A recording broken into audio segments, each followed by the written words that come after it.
Lewis and Chairman of the Miami Beach Chamber of Commerce. I want to have everybody introduce themselves before we start our agenda tonight, starting from my right.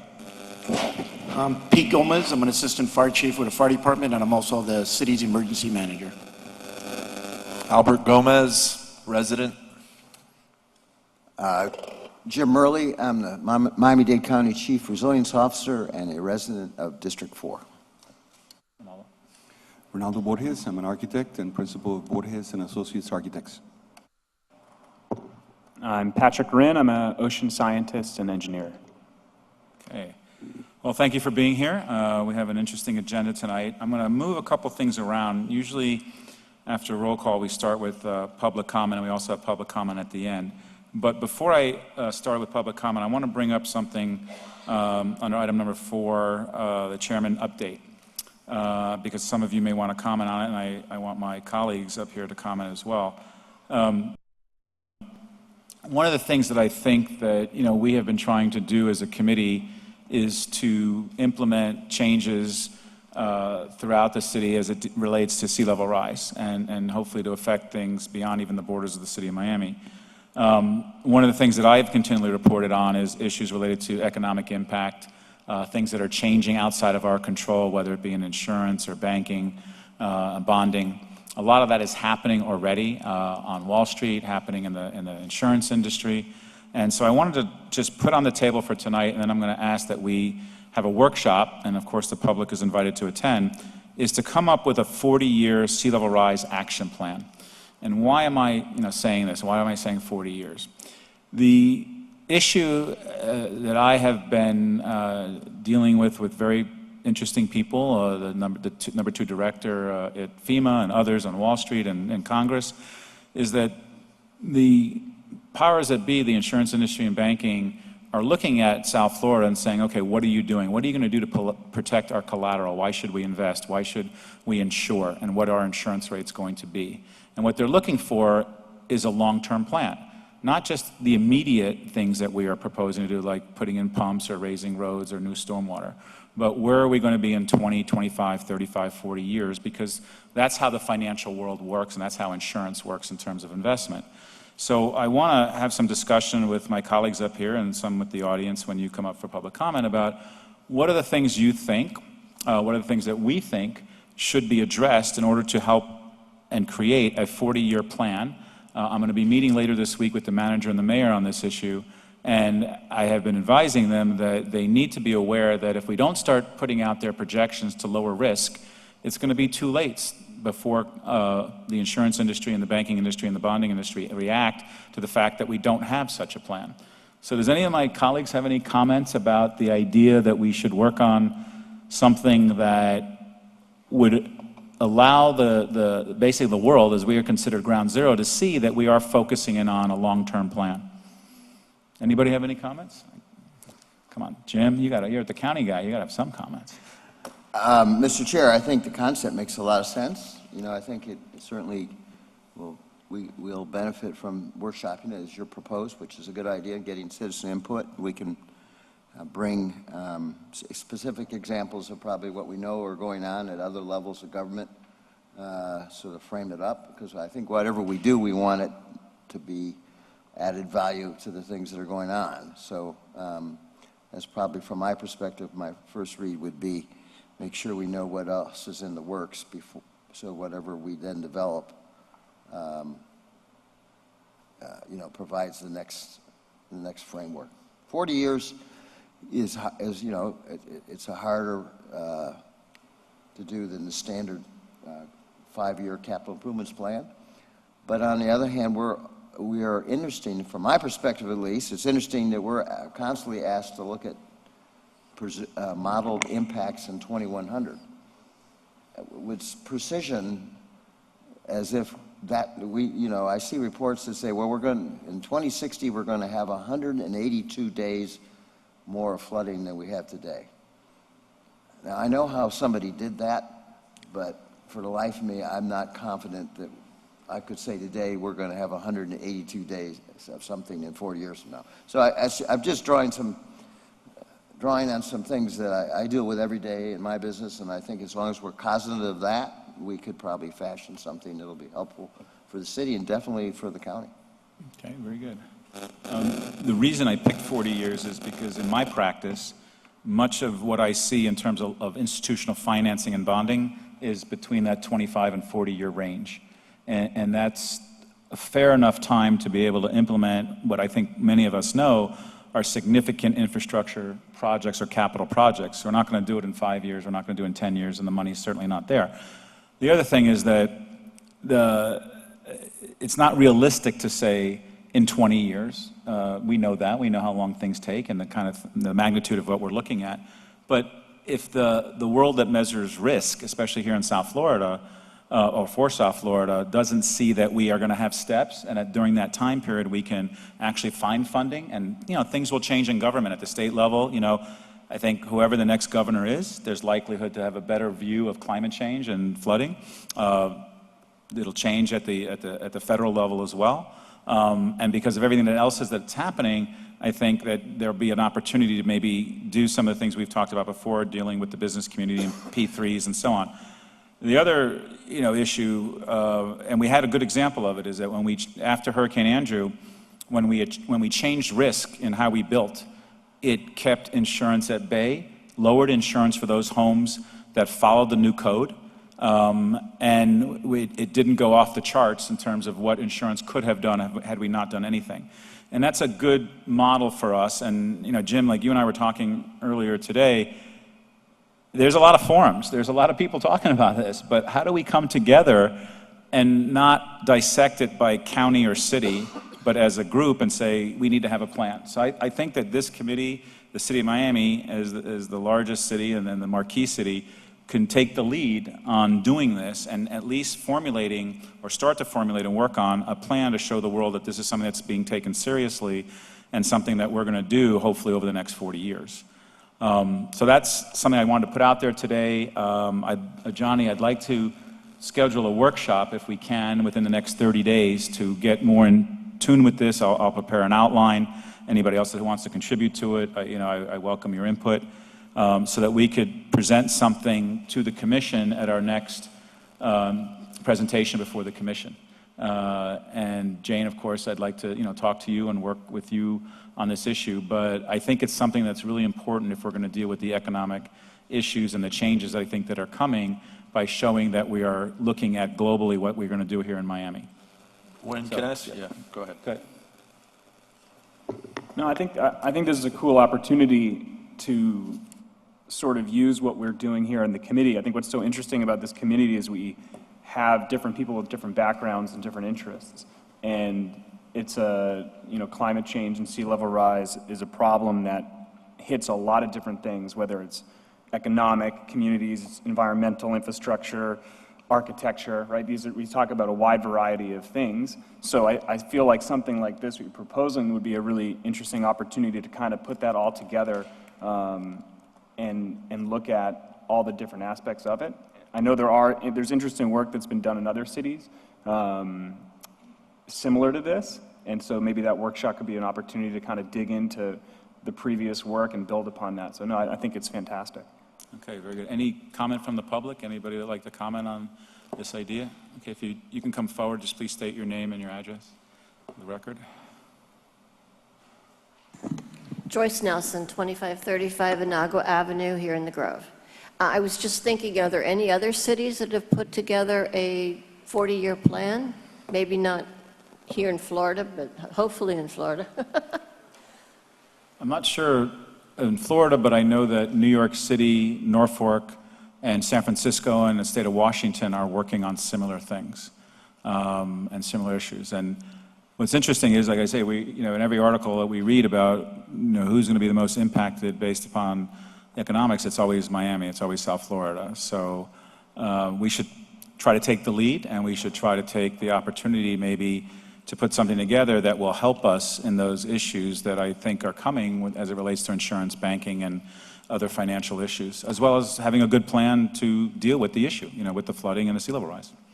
So, Johnny, someone else? Oh, I'm Yeah, sorry. one comment, which is I will be 85 years old when the 40-year plan comes to fruition, if we were to start it today. And I always look at things like opportunities, and I know that the city's working diligently on bringing forward a comprehensive plan. And I'm wondering, I want to get some input from the city for Office of Resilience, more Jane specifically, on, because I know you're entrenched in that comprehensive plan process. But more specifically, people in 40 years that would be born today at the end of that 40-year cycle would hopefully have the opportunity to become specialists in resolving these issues. And the people, I would think, that'd be best suited, or let's say that would have a greater opportunity to have some upward mobility, are the people that are disenfranchised and disaffected. And I think in whatever 40-year action plan that we do is that we connect the dots on our systemic problems that we have today, to see if we can use them as an opportunity or a stepping stone to get them out of their current situation and their current paths, let's say. And I'm wondering, from the city, do you see a 40-year plan as something achievable and that, let's say, aligns with a comprehensive plan? Specifically related to opportunity for more disenfranchised? No, in vulnerable? that is an opportunity that I state, and I just make a reference to, but I'm more concerned with making sure that are we looking at a comprehensive plan in that scheme of time? So, correct, maybe Ryan could, it's a 20-year time frame for, if Ryan could come up and speak, because he's really more officially in this field. We are working together and doing a deep dive on what all the pieces should be in there, but he can speak more to that. Good evening, Ryan Shedd with the City of Miami Planning Department. Jane really just hit it on the head. The comprehensive planning process, we try and get as far ahead as we feasibly can, but knowing that we are not, able to see too far into the future. We don't stretch ourselves. Typically 40 years, 20 years is really the normal time horizon. State statute requires at least 10, to give you an idea. So we work around the 20 mark, but that's why cities are continuously going back and doing this process on a long-running basis. To give you an idea. I find it aspirational. That's why, Wayne, I'm just bringing it up because it seems like you're pointing out that the goal of a workshop would maybe be to change our time horizon, right? Well, based on the threats. It's more of being realistic about the issues related to flooding and sea level rise. The comprehensive plan really doesn't address a whole lot, and it's not going to. And what we need to do is project to the commission and the administration that these are time-sensitive issues over the next 40 years. Most of the things that other cities are doing around the world are major capital projects, which we have yet to begin here. Most of our stuff is much smaller, pumping, raising roads, stormwater related, and so on. But what I believe, and I'm seeing it from my client base, I'm seeing it from other people I've met or when I'm in Washington, is that there's a new look. Where is these cities going to be 25 to 40 years from now, and why should we be investing in those cities? And why should we be concerned about our investment that we have there today? We need to start bringing some of this stuff out, see how it works with our, proposal with the zoning, with the building code, and with the comprehensive plan. But it has to start somewhere. So we have to start with more of a global look and then tailor it down, I think, to be able to hopefully produce something over time that could be supported by the commission to say Miami is going to look at this over the next 40 years in the types of resiliency planning that they will have or how communities might change. If you look back 10 years, if 10 years ago this committee existed and our zoning code had changed, imagine how downtown Miami from South Brickell to 36th Street would look today. Okay, every building that's been built does not comply with a resilient code as far as flooding and sea level rise. It is, a green code under Miami 21, but imagine if they had put some of the building blocks in as they built and developed. We'd be 60% of the way there now. So we have to start at some point. And I can tell you that in my legal practice, I am getting asked questions I never got asked before. And they all relate to, and at the end of the day, financial, insurance. I have clients asking me, what does the code allow me to do if I build this project? And could I get approved for more height? And what else could I do like the 1450 building did on Brickell? But then the second question that they ask is, what is government doing around my property because my lenders want to know? And that's becoming an obstacle for developers, that lenders are saying, well, wait a minute, you might build a great building, but what about across the street? What about the road in front of your property, et cetera? We need to start addressing those things if we want to have a viable economic future in terms of development. And 40 years, I think, is a good time frame because we still, I think, will, while sea level rise will have risen during that time period, I don't think we're going to be flooded every day. I don't think that it's necessarily something that we will have to live with on a daily basis. I kind of concur with what Jim said. But that being said, if you don't propose something out there that the world can see, especially those that are providing services to our community, they're going to say, well, when are they going to start this? If they don't have a plan and they start thinking about this in 2030, how is that going to affect things when it's too late? Are they going to be able to do it? What's going to happen? And I don't think that the time horizon is that long for people with investment strategies to keep thinking, okay, when is Miami or South Florida going to start doing enough to protect our interests? So that's why I'm putting aside. And again, this is an idea that I think needs a lot more development, and we need to have input and a workshop. But I wouldn't mind for this committee to be the leader in trying to get something like this done. And it really kind of puts together a lot of what we've already discussed here as a committee over the last 2 years. And I think it's time that we put something together and proffer it based upon what we know and what we think. Ronaldo? Yes, so I think that what you're saying makes a lot of sense in terms of putting it into a timeline of 40 years. But I think, and we need Jane to update us on the work that she's doing as resiliency officer for the city. I think that all the initiatives and all the activities that Jane and her team and others in city government right now are involved with are working towards doing something, creating that action plan. As you know, the stormwater management, stormwater master plan is sort of the initial step in understanding that aspect of it. We just had a workshop on zoning issues and criteria to, hopefully modify the zoning standards, to make them more resilient. I mean, it's a step-by-step process, and I think it's leading to being able to define a very clear action plan that is phased, kind of like a long-term master plan with a 40-year vision that does that. So I think what you're basically saying is that we just need to reaffirm that it's a 40-year plan and that we kind of dissect it into something that is programmed, that is phased, and so on. And I think that that's probably something that Jane is already sort of trying to create, that kind of outline of a step-by-step. I mean, this agenda item that is with us today on the ULI Principles of Building Resilience, I mean, it has like the 8 or 10 key things that I think we're already involved in talking about, from equity to, natural systems being part of the solution, to upgrading infrastructure, to economic evaluation of the risk of doing nothing and the cost of doing nothing. So the other thing that this kind of raises is really what is the work and the task of this committee? Because I think we're an advisory board to the City Commission. We're not necessarily a working group that is working on this thing 24/7, because each of us individually are very involved in other things in our professional lives. So really, we need to ask ourselves, we're really not the doers necessarily in creating all the detailed aspects of the plan.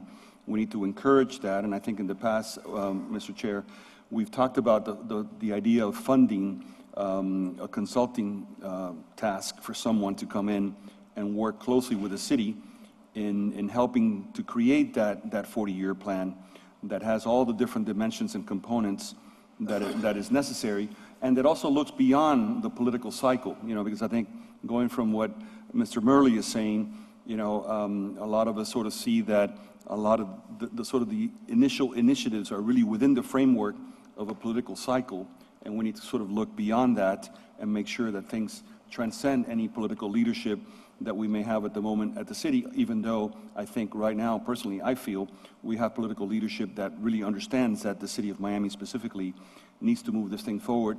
with an aggressive agenda that is intelligent and well-crafted. But I think, I ask you, do you see the work of this committee to really be the one defining the plan or encouraging the plan and advising on the plan more as advisors as we may be than sort of the ones that really roll up our sleeves and actually develop the plan? I see both. I think that it has to start with us. So I want to have a workshop to try to frame what it is that we would propose to the commission. I think we then need to encourage the commission and that they need to understand what's happening around the world that is not within control of South Florida, and that to propose a long-term plan is something I think that will be something that the outside community of South Florida will look at in order to see that Miami is being progressive on these issues. And it encompasses a lot of what you said. But I think at some point, and we've been kind of advocating this at times to the commission, what is the role that we're going to play, and how much will we be engaged in some of this? And I think this is a pretty learned board with a lot of opportunity to educate our elected officials as well as our administrators. So we'll see how it evolves. But I have a lot of concern that the message of what is happening here in South Florida does not resonate in the financial world, and it's starting to rear its ugly head in terms of what people are looking to invest in South Florida potentially in the future or long term. And I know that other cities have taken up and done things or putting things in play that are in essence ahead of South Florida. And that's helping them. It's helping them financially. It's helping them with development. It's helping them with future planning. So I think it's an opportunity to have a workshop, discuss the ideas, lay them out, figure out in what direction the committee wants to go in terms of advising the commission, and then we'll go from there. It's just a suggestion. I think it's something that the South Florida should undertake in terms of where does someone go today that says, okay, I want to build a project. And I read some science on sea level rise, and they say that it could be anywhere from 4 feet to 12 feet. What do I do? Do I plan for 4 feet? Do I plan for 10 feet? Do I plan, and how do I plan if the city or community doesn't let me do it? Or what are they going to do in terms of if I build this and I go to 8 feet? Are they going to build the surrounding area to be compatible with what I'm doing, or do I run a lot of risk? And these questions are getting asked already in terms of development, finance, insurance, bonding, and I think we need to address it. So I don't want to get into any more discussion because we have an agenda, we got to move on, and I want to apologize, I have to leave at 7:30, but I would like if we could take out our calendars and set a meeting or a workshop in the next 30 days to get into more detail about this and have staff and Jane's office more engaged and have a discussion. So if everybody could quickly just take a look. Sometime in April.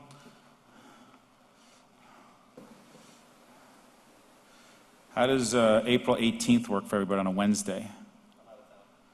Okay, then not the 18th. Tax day is the 17th. How about the 17th?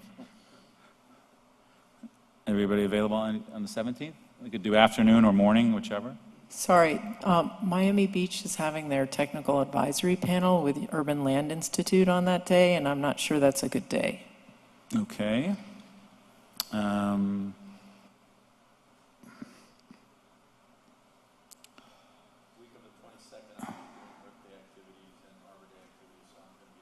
about the 19th, Thursday, April 19th? That's a city commission day. Okay, the commission, that's not Isn't it? gonna work. Or no, I'm sorry, I don't I have think my it's that. dates on the commission, no, Yeah, you're that's- right. I don't It's have not. commission on my calendar, yeah. No, that's, Can you do the 19th, Albert?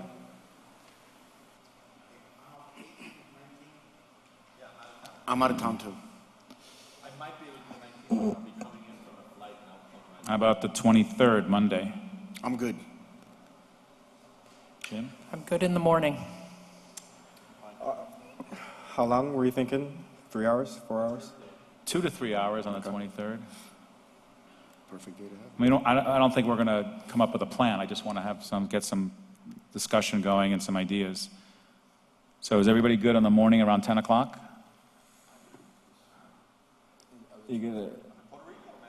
What about the 24th, 25th? No?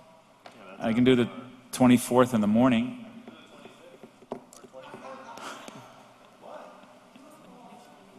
I'm good to 25th. I won't have much. 25th, everybody? 25th? I am open. Okay, 25th, 10:30? 10:30 a.m.? All right, 10:30 a.m. on the 25th. If you could, members of the committee, if you have any ideas, send them to Johnny and Jane, and so we could get some, build an agenda. That would be great, it'd be helpful. Okay, very good. Does anybody from the public wish to speak at this time? You're also invited to speak at the end of our committee meeting. Okay. Ladies first. If you could limit to like 2 minutes, 2.5 minutes, I'll be very generous, but we have a kind of a long agenda. Could you just state your name again, please? Joyce Nelson, 2535 Inagua Avenue here in the Grove. I went to a HEP board meeting, and it was appeal of a project on Center Street. And at that moment, when we were appealing it, we discovered that they were doing underground parking. And it just, I don't get it. I'm sure that's not the only project. The plans have been approved already. And these people are appealing it for the trees, not for the underground parking. But I was just like, what is going on here? It can't be the only property that the planning and zoning is approving with underground parking. It can't be the only one. There's got to be more. And then I heard that Make-A-Wish wants to take over the parking area between Monty's and Shake-a-Leg and build underground parking. And it's being considered. I know this is not your problem, and I realize that I'm just telling you that it seems like they're just laughing at us and doing this. Thank you. Thank you. Can you tell me where that property is? On Center? I'm sorry, I forgot the address, but it's behind Barry's. Not behind, but Barry's is here and it's over here. Okay, that's pretty high So- ground, just as an FYI. I think it's High over ground. 20 feet above sea level, Oh, that location, okay. just so you know. Thank you. Sure. Of course. That's okay, but I mean, are they really evaluating that when they grant this? Keep it short. I don't know. Yeah, so ahead, Ronaldo. short update on basement parking. So what you're discussing is the allowance. No, just to respond to your comment. As an architect, we're involved in many projects now in Miami that have basement parking. So the code right now, Miami 21, the zoning code, allows for the basement parking to occur. We had a workshop, and I'll be more detailed later, it's not on the agenda, where we looked at the zoning components of Miami 21 zoning and things that we should rethink or reconsider. And one of them, of course, was how we are dealing with basement parking. And we talked about the fact that, depending on where the site is, if you are in an area where you're 15, 16, 20 feet above sea level, it's a little different than if you're in Bayshore Drive and you're 3 feet above sea level. The water table typically is at about 3 feet. So, it depends on site, it depends on program, type of building. From an urbanism point of view, it's always encouraged that cars disappear under the ground. I've been sort of suggesting to my planning friends that we need to rethink that in the future that we have ahead of us for South Florida. So I think that that's what you're concerned about. In general, in Coconut Grove, when we've done basement parking, there's no dewatering, there's no water issue because, it's very high ground and it's solid rock, so it's actually a good geological terrain, to do basement parking. So, but it's in the conversation right now with the planning department to kind of determine how we may rethink or modify the way we're doing basement parking in the city. I used to live on Day Avenue, and I parked my car in an open carport, and it flooded. So, I don't know. There are many dimensions of water that we need to be concerned about. All right, thank you. Next, wait, this gentleman and then you. My name is Luis Benamonte. I live in Edgewater. Since I moved here 13 years ago from DC, I've seen little Band-Aids, basically roads being lifted up 3 to 4 feet. Many cars, including mine, have been ruined. As a potential investor in the area, I think I agree with your 40-year plan in that eventually, if things aren't changed, I think that we'll see 30-year mortgage rates and loans go away, for certain districts. So I think insurance rates will get more challenging and higher. So I'm just curious, where can I find information to what's actually being implemented right now versus what's being talked about? I'm curious as I potentially invest here or even in Morningside. I'm a Bay guy. I love the view. So how do I know as a potential investor what's going on today and what I should look out for in terms of the next 2 or 3 years if I want to buy? Do you have any resources where I could look that you could comment on? I would ask, Jane, do we have something in the website at this point? So we are about to launch our website with some information. We're happy to provide you sort of a summary of what that is and also answer any specific questions you might have about specific areas, if that would be helpful. Well, go ahead. You can also, hi, I'm Stephanie Tashir, I'm the Deputy Chief Resilience Officer. You can see everything. Stephanie, can you speak into the microphone there? Sure. It's kind of hard. You can see everything that Capital Improvements is working on there. If you go to their section of the website, there's a map. It's a map-based tool that shows you everything that Capital Improvements is doing, and it'll include drainage projects and other types of flood infrastructure projects. I'm coming from the perspective of some of these buildings that are built in the 70s or 60s. Are they mandated, in certain zones? And if they're not, I'd like to know that before I invest. So When you say are the buildings mandated, what do you mean? to do something about potential sea level rise issues. If you do more than 50% improvements, you have to bring things, up to code. There's those kinds of requirements. Is that what you mean? Like Palm Bay on 63rd and Biscayne, as an example. There's an older community there. If I'm looking at a 10 or 15-year investment, I would like to see, well, are they doing anything about potentially working on the infrastructure there or not? Or it's just buyer's risk, kind of a thing. So obviously, it's by zone and by area and all that, but. So within the city of Miami, the City Commission just approved a contract to update our stormwater master plan last week, and we will soon be signing a contract with that firm. That process will define our next 10-year capital plan as it relates to flood mitigation. So we don't currently have, I can give you the list. You can look at our capital plan list online now, but that does not contain the long-range sea level rise projections, which the updated stormwater master plan will. Okay. All right. So. Jim, you had a comment? Yeah, I think this evening we're going to show you a beginning of information that the county will make available, and it'll progressively get better on sea level rise story book. And so but at the present time, depending on where you are with anywhere of our 34 cities or an unincorporated Dade County, the answer is in each one of those buckets. And together, we're trying to make it more seamless and make it easier for you to find electronically. We're not there yet, but there is an immense amount of information which is public, so it's just not as seamlessly available as we hope it will be in another year or a couple of years. So, thank you very much. If you're in the county, give our office a call. Could I ask you a question, sir? Sir? Could I ask you a question? Sure.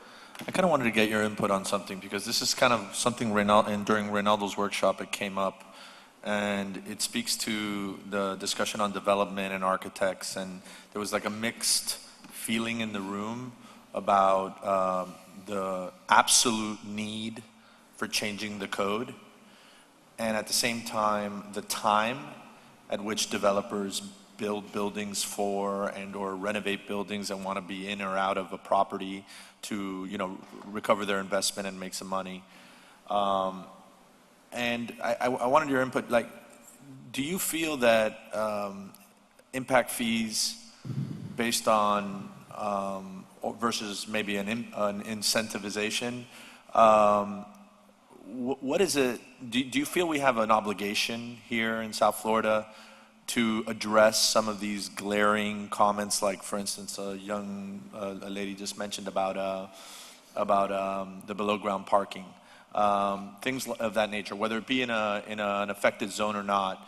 Do you feel that it would be a non-starter for you if you had these sorts of things in front of you for getting a development, knowing our current situation here in South Florida? I've never invested here in South Florida. I'm from DC, and I invested there in the past. So for me, it's been a lack of information to be able to make an informed decision. Sure, you can live in a high-rise and not worry about certain issues, which has been my situation. But I'd like to know exactly, what a 5, 10, 15, and 20-year projection looks like so I can make an intelligent investment. And I'm not sure I have that right now. So I'm not sure what you mean by the impact piece. Yeah, like for instance, if you're if you're developing in an area that's highly vulnerable, and the code is in process, and the code changes while you're developing, and part of that code changes that places that are affected, if you're going to design a certain building that actually exposes more vulnerability to the building, that you'll implement some impact fees for a certain design consideration, versus maybe an incentive model that would motivate you to move away from building a certain type of building and go to a more resilient style design. And I'm wondering if there's one that pushes you more than the other, and does it really matter to you? Yeah, I think money always talks, So incentive. Yeah. Okay. Yeah, I think it'd be smart. All right, just be clear. Thank you, Albert. Thank you.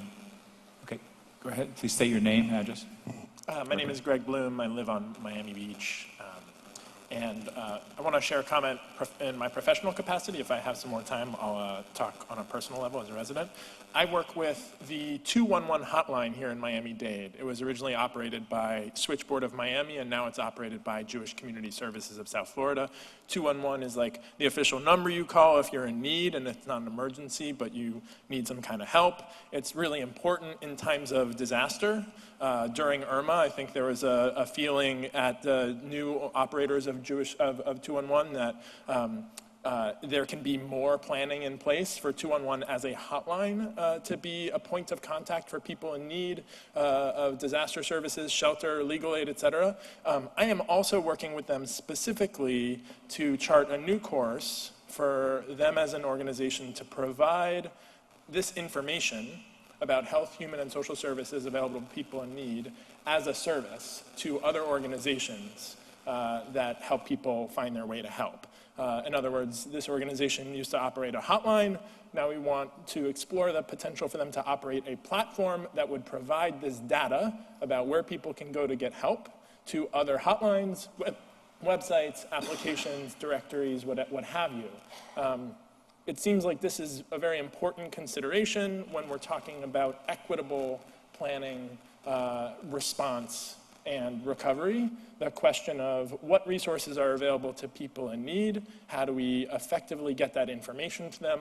We envision a future in which that information is available through many channels, not just on this website or that website. What we have today is not super useful. You have services provided by different agencies within different governments across different jurisdictional lines. It's very confusing for people to figure out where they go to get help. During Irma, there were 5 official sources of information about what shelters were available: state, county, 211, Red Cross, and FEMA, and they all conflicted with each other. They all had different information about where the shelters were, and they were made available on PDFs, dug up on websites. It was not really a good situation. We want to explore better opportunities. This is complex. It's abstract.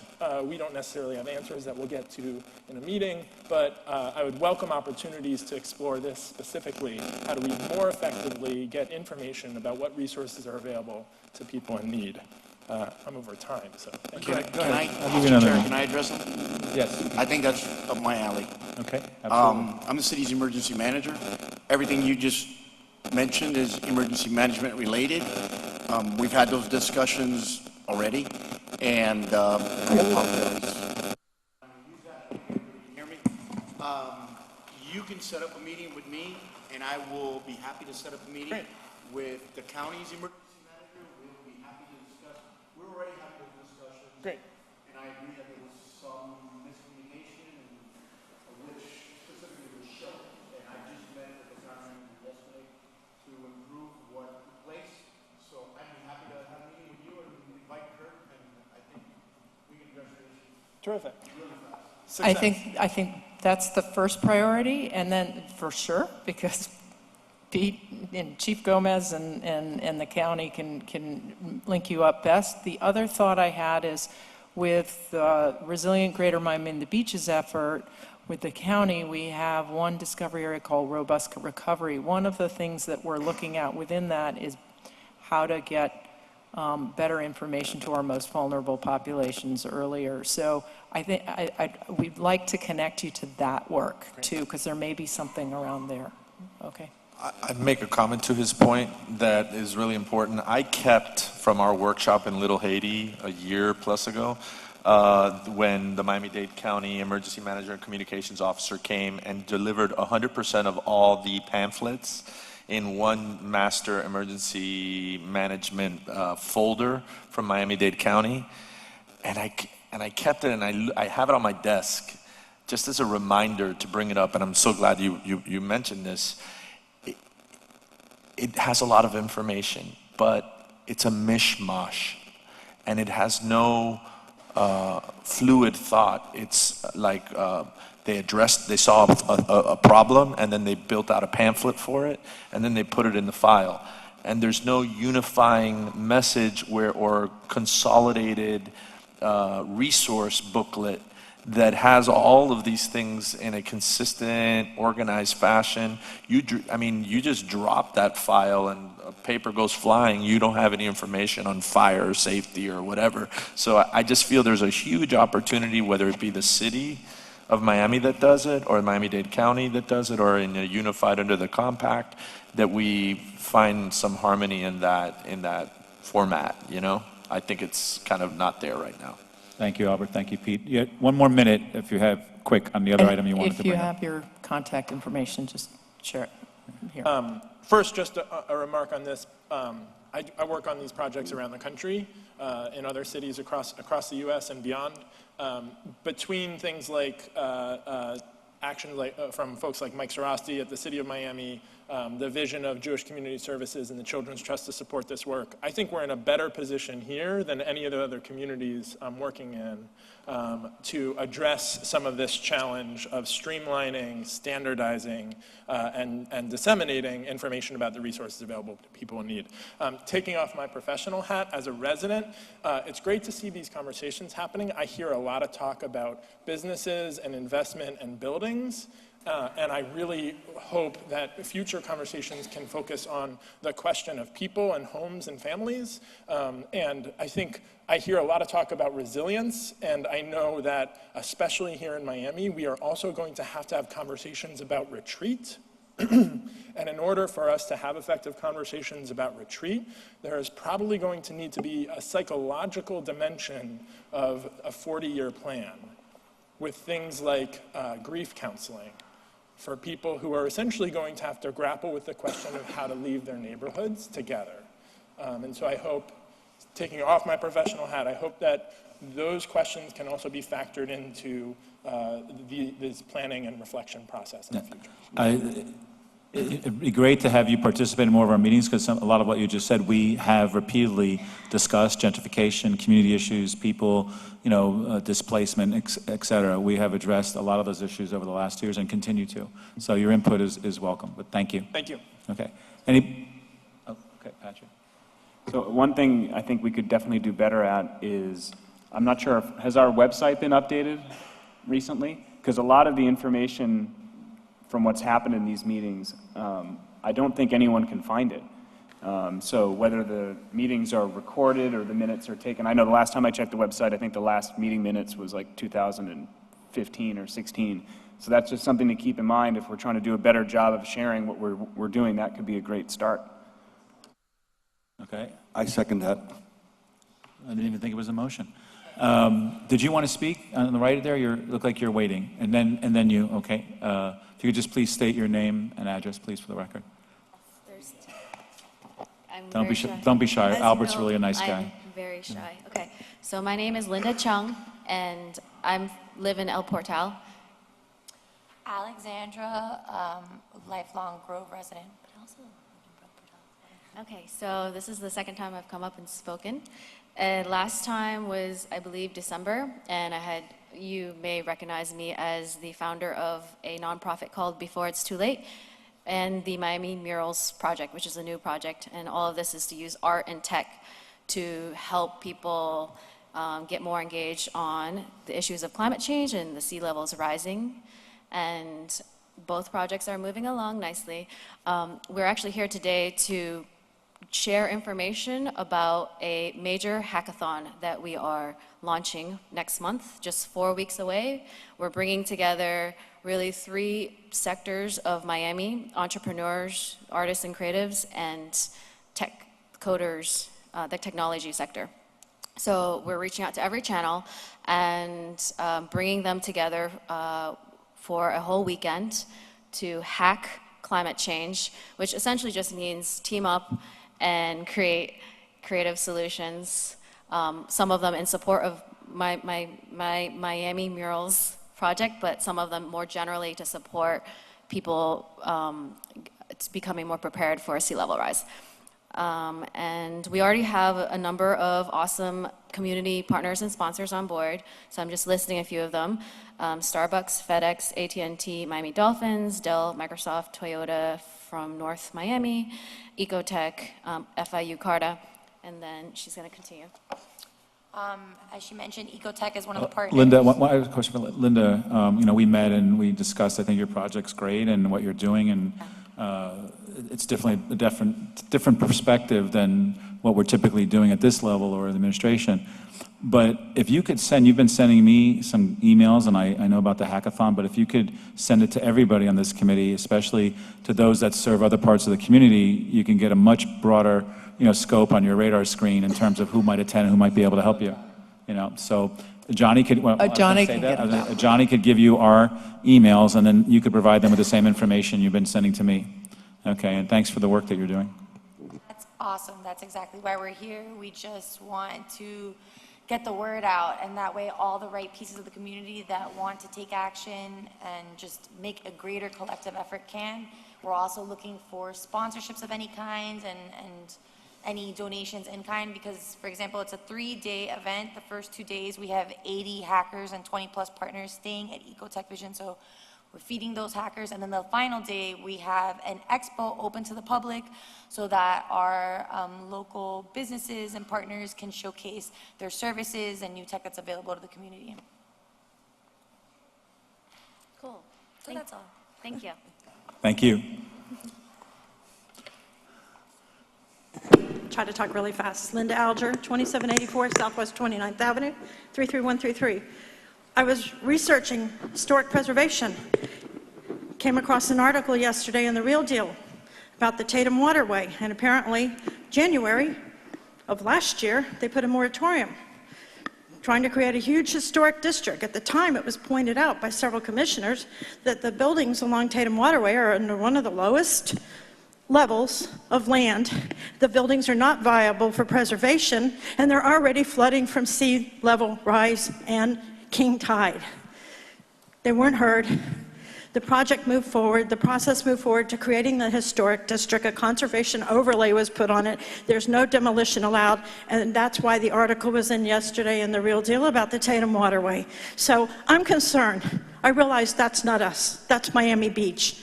What are we going to do in our city to make sure that when we put these restrictions on property owners, who we can say, your building's not viable, but keep it forever. What are we going to do in this city to look out for the property owners and the buildings in this city that can't be saved in the future? Thank you. Ronaldo, you want to respond to that? Yes, so as an architect activist, I was in front of the commission and preservation board and so on, sort of saying it's wrong to declare an entire neighborhood historic when you're basically going to limit its redevelopment capabilities, you know, and its reinvention, you know. So as you know, you must know, Miami Beach is very passionate about its history and its architectural heritage. I think all communities have some degree of that, and it's very important, and it's very difficult to face, you know, the reality of what happens to that neighborhood, you know. So you're right. So the water's already coming over the seawall. Those buildings are all compromised. Most of those are low-rent apartments. Very difficult to insure them right now, to renovate them, to reinvest in them, and they have a limited lifespan. So really the question for Miami Beach is really, how do you deal with those neighborhoods in a way that you balance, you know, the priorities between preservation and redevelopment with new resilient architecture that is designed, you know, to withstand the future that comes to us. And that's a difficult conversation. I mean, I stood there and I gave my pro bono testimony, and I was really, I mean, there were some people throwing tomatoes at me. It's a difficult crowd, you know. Miami doesn't have the same crowd in most parts, but if you come here for historic preservation during the Playhouse presentations, you kind of see that there's a little bit of that passion in this neck of the wood. It's a little bit of a different conversation because, you know, Coconut Grove is high ground in many ways, so it's a different challenge as we preserve areas like the Playhouse here in Coconut Grove. But it's an important conversation about how do you balance preservation, you know, declaring entire neighborhoods historic, and also look ahead and build a more resilient city in a coastal situation. Okay, Jose? I just wanted to touch on what Linda said also is, do we have planning here? Oh, there we are. I think that we need to pay attention with the MBD, the NCDs and everything else that we're having, especially now that are happening in the Grove, and the thematic historic designation. I think that's what she's more worried about as we continue to increase this.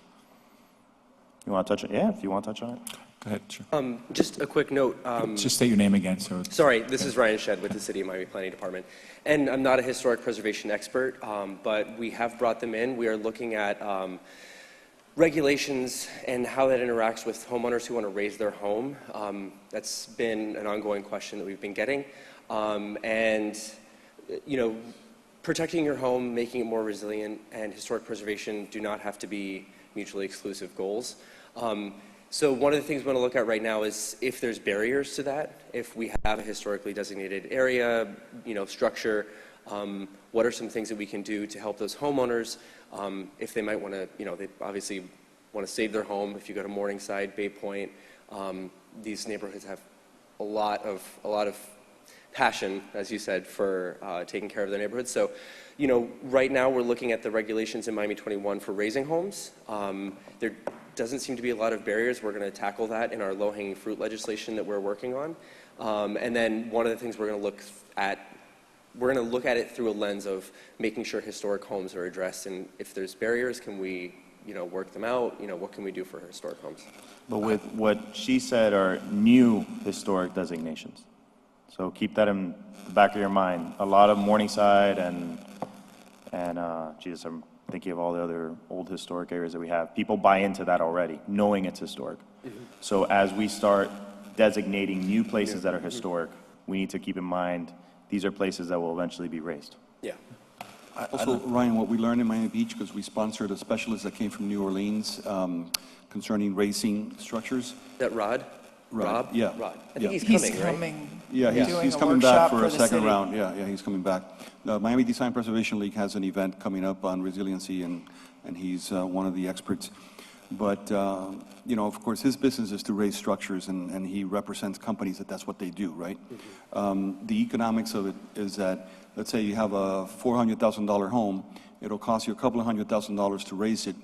okay, and restructure it, and then you have to move the plumbing, and it kind of triggers issues about the 50% rule and things like that. So it gets a little complicated, and for the most part, when you do an evaluation of a humble, simple home, you have to sort of think, do I just demolish and rebuild more resilient, or do I raise and go through that process? And so the economics are very important to observe, beyond the nostalgia of saving something that has, you know, historic value. Absolutely. I'm going to thank Linda. I didn't have any pre-contact with Linda or coordination with Linda whatsoever, but so that was unique that she brought that up. But I'm going to bring it back to what Greg said about people. The externalities on, specifically in the Tatum Waterway, there's a lot of people that are struggling there. They'll make a lot of money. They're just scared of being gentrified out of their little piece of paradise, however stressed it is. And that is the thing I think that we sometimes miss. And, you know, I know the ULI did a workshop with Miami-Dade County a couple of years ago, and they were talking about Arch Creek, and the same kind of dynamics came up. And they brought up the reality of how the community as a whole could move and open themselves up to change if their amenities portfolio and profile as just living, they remain in low-income housing, whether it be subsidized or Section 8 or whatever, and they get a whole swath of amenities, and they get to stay in place or reasonably in place, and they get all these other values. Things change. And I don't think we're addressing things like that. And what I would say is that I hope all of you stick around for the item on adaptation action districts, because it's exactly related to your subject. And hopefully we have a tool here if we could get some community support that speaks to it when it comes to commission. Thank you, Albert. I'd like to make a comment on that too. And for full disclosure, both Ronaldo and I actually worked for a major property owner in that area. I as legal counsel and zoning, and Ronaldo as the architect. And the issue, which I think is an important issue, and why I think will be important in Miami, is that we as a board have been trying to get the commission to allow us to comment on certain things that they do before they do them, so they get input from, you know, our area, sea level rise and flooding, and how things might be impacted. Unfortunately, in Miami Beach, they don't have such a committee. And when you go before a board there, the board may not know all the facts. Clearly, if it's historic preservation, their main concern is preservation, and they may not factor in some of the other things that might happen or change over the course of the next 10 or 15 years. It's important, I think, in today's dialogue to be aware of how fast things can change as it relates to how preservation and finance and development should work together. I'm hoping that our commission and our city will allow this committee to comment on some things before they make their decisions. We won't vote on anything, but we can certainly hopefully comment and give them direction. I hope that we have an opportunity to do that. I don't think that the overall plan that Miami Beach came up with for North Beach in creating a designation of historic without some latitude for issues related to flooding and sea level rise and how they might be factored in was actually studied very well. And, you know, it's not over yet. They're continuing to discuss issues about that area, but we'll see ultimately where it goes. But I hope this city takes a different view of how those things should be implemented. All right, anybody else from the public? Okay, let's move on with our agenda. Oh, Jane disappeared. Johnny, you want to? Okay. We have our presentation from the climate polluters. Are you here and are you ready? I'd like to allow you 15 minutes. We'll give you some latitude, but hopefully you can accomplish it in 15 minutes. You know? Well, it always seems to go longer, even though we say that. Promise. So you're going to always like to be save polite. time. Oh, hold on. Excuse me, sorry. All right, so now you're going to have to. Hi, good evening. It's so lovely to be here. So many familiar faces. Thank you so much for allowing me to speak on the Pay Up Climate Polluters campaign. My name is Maggie Fernandez. I am a City of Miami resident, City of Miami business owner, I live at 3620 Southwest 21st Street, Miami, Florida 33145. I don't know if you needed that, but I'm used to it. Oh, and I'm also I'm also the new chair for the Miami Climate Alliance Steering Committee. So that's why I'm here. I'm here to present to you a campaign we launched about a month ago together with the Center for Climate Integrity called Pay Up Climate Polluters. So earlier in this meeting, we heard about plans, we heard about projects, and all of that costs money. And money that we don't have, money that we've asked the federal government to send down, we've asked our state government to send down, and we haven't seen any yet. So the burden of paying for for climate action has really fallen to local governments.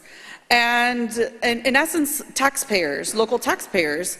And taxpayers are taking climate action so seriously that we even chose in the city of Miami to tax ourselves through the bond program in order to be able to fund some of these projects, which you all know are familiar with the bond program. So we're saying that that's just not fair. It's not fair for the taxpayers to shoulder the burden of all these expensive projects alone. So Pay Up Climate Polluters, we launched it a month ago. I don't know if you saw any of our 5 billboards. We had 2 on I-95 and we had 3 on 836. And it's really a campaign to educate the community and educate our lawmakers, our commissioners at the local level, that it's time to talk about climate liability and how much responsibility do oil companies and some utility companies, those that use a lot of oil, when is it time for them to pay up their fair share? Right now we have, I don't know if you probably heard of the lawsuits in California and the lawsuits in New York. Well, what we're saying is we don't need to, before we even join any of those lawsuits, as has been discussed with certain elected officials down here, we need to know what the cost of climate is. We don't even know that. So I asked Jane a few weeks ago, I'm like, Jane, are we tallying or are we inventorying all the costs of climate at the city? She goes, no, but that's something that we're planning on doing.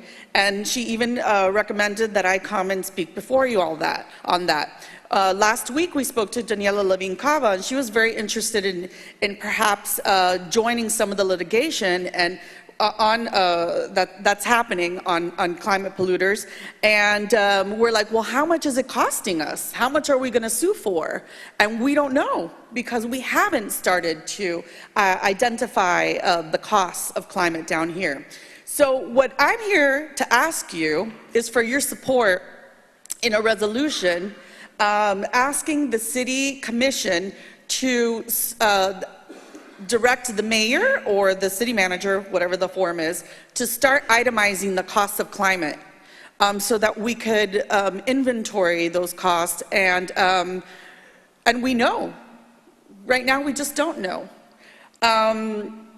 Some of the goals of what we're trying to do here, of course, is to introduce the concept of climate liability.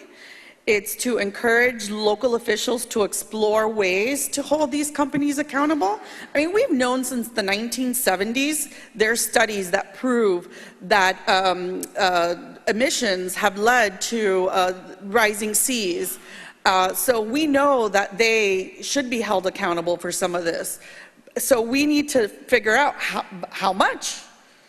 So other things is to remind taxpayers that they're already paying for the cost of climate. And we just want to, we want to hold people accountable through the Pay Up Climate Polluters. So I actually will ask everybody in the chambers right now, if they can, to pick up their phones. All right, yes. And we have a website called Miami, hold on, wait, it's here, MiamiClimateCosts.com.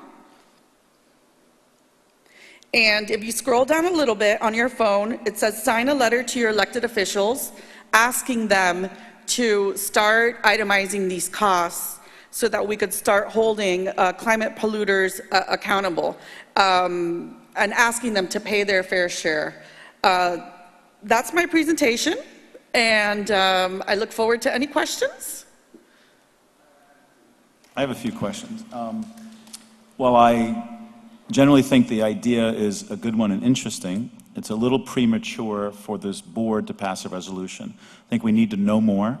We need to understand the economics of it. We need to understand what businesses are we talking about, because we're an advisory board. There are a lot of businesses in the community that probably contribute to the cost that you're talking about, but they also probably contribute to the community as a whole for the better. So we have to have more of a general idea or plan of what we would be recommending. I don't like the committee to blindly pass resolutions. Although the idea may be good, I think that it deserves more discussion and more information that we would have to digest as a committee. I'm sorry, maybe I wasn't clear. I wasn't asking the commission to pass, the board to pass a resolution in favor of the Climate Polluters campaign. I was asking you all to support a resolution to ask the city to start itemizing the cost of climate, which is something the city should be doing anyways, and is unrelated to this campaign. Itemizing the risk. Right now the city is paying, we know, $102 million for flooding prevention. So that is a cost right there. We're paying for staff to develop these plans. That's a cost. Of course, once we have the updated capital plan, there'll be additional projects that we'll have to find funding for, but those will be itemized costs. So that's all I'm asking for. I'm not asking for support or a resolution in favor of this campaign, or you don't even have to mention pay up climate polluters at all in the resolution. This is just a request to ask the commission to start itemizing the cost of climate. Have you appeared before the commission? I have on other subjects. Okay. Jane, how do you feel about the idea? I think it's, in terms of itemizing the costs of climate, we'd have to really be clear about what is a cost of climate and what isn't. In terms of our stormwater master plan update, for instance, those investments will be a combination of aging infrastructure investments and climate mitigation investments. Certainly there's staff, I see value in I think certainly if one was had the intention to ask an external party to pay and pay in part for these costs, we should have some sort of accounting of that. Absent of a plan to do that, I don't know, maybe we should start thinking about it. I wouldn't want to see how other cities are actually making that account. And I know others are, so. I have a little bit of history on this. I'm very open to it. You gotta let me recognize you, okay? I'm very open to a little bit of history on this.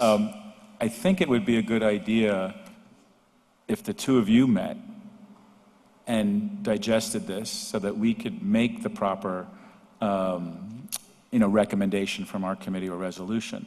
I'm not so sure it's a good idea for us to act on it tonight. I'm totally in favor of it, but I want to know more before I do it, and I want to make sure that we're getting good direction from Resiliency and our Chief Resiliency Officer and give her a chance to look into some of these things. I think it would be good if the two of you spent some time together, came back to our committee, and then we could make a proper resolution on this issue. Because I think, probably, I don't want to speak for the whole board, but I think it's something we would all be interested in. Yeah, with all due respect, I would love to meet with you, but my next step will be to go to the City Commission.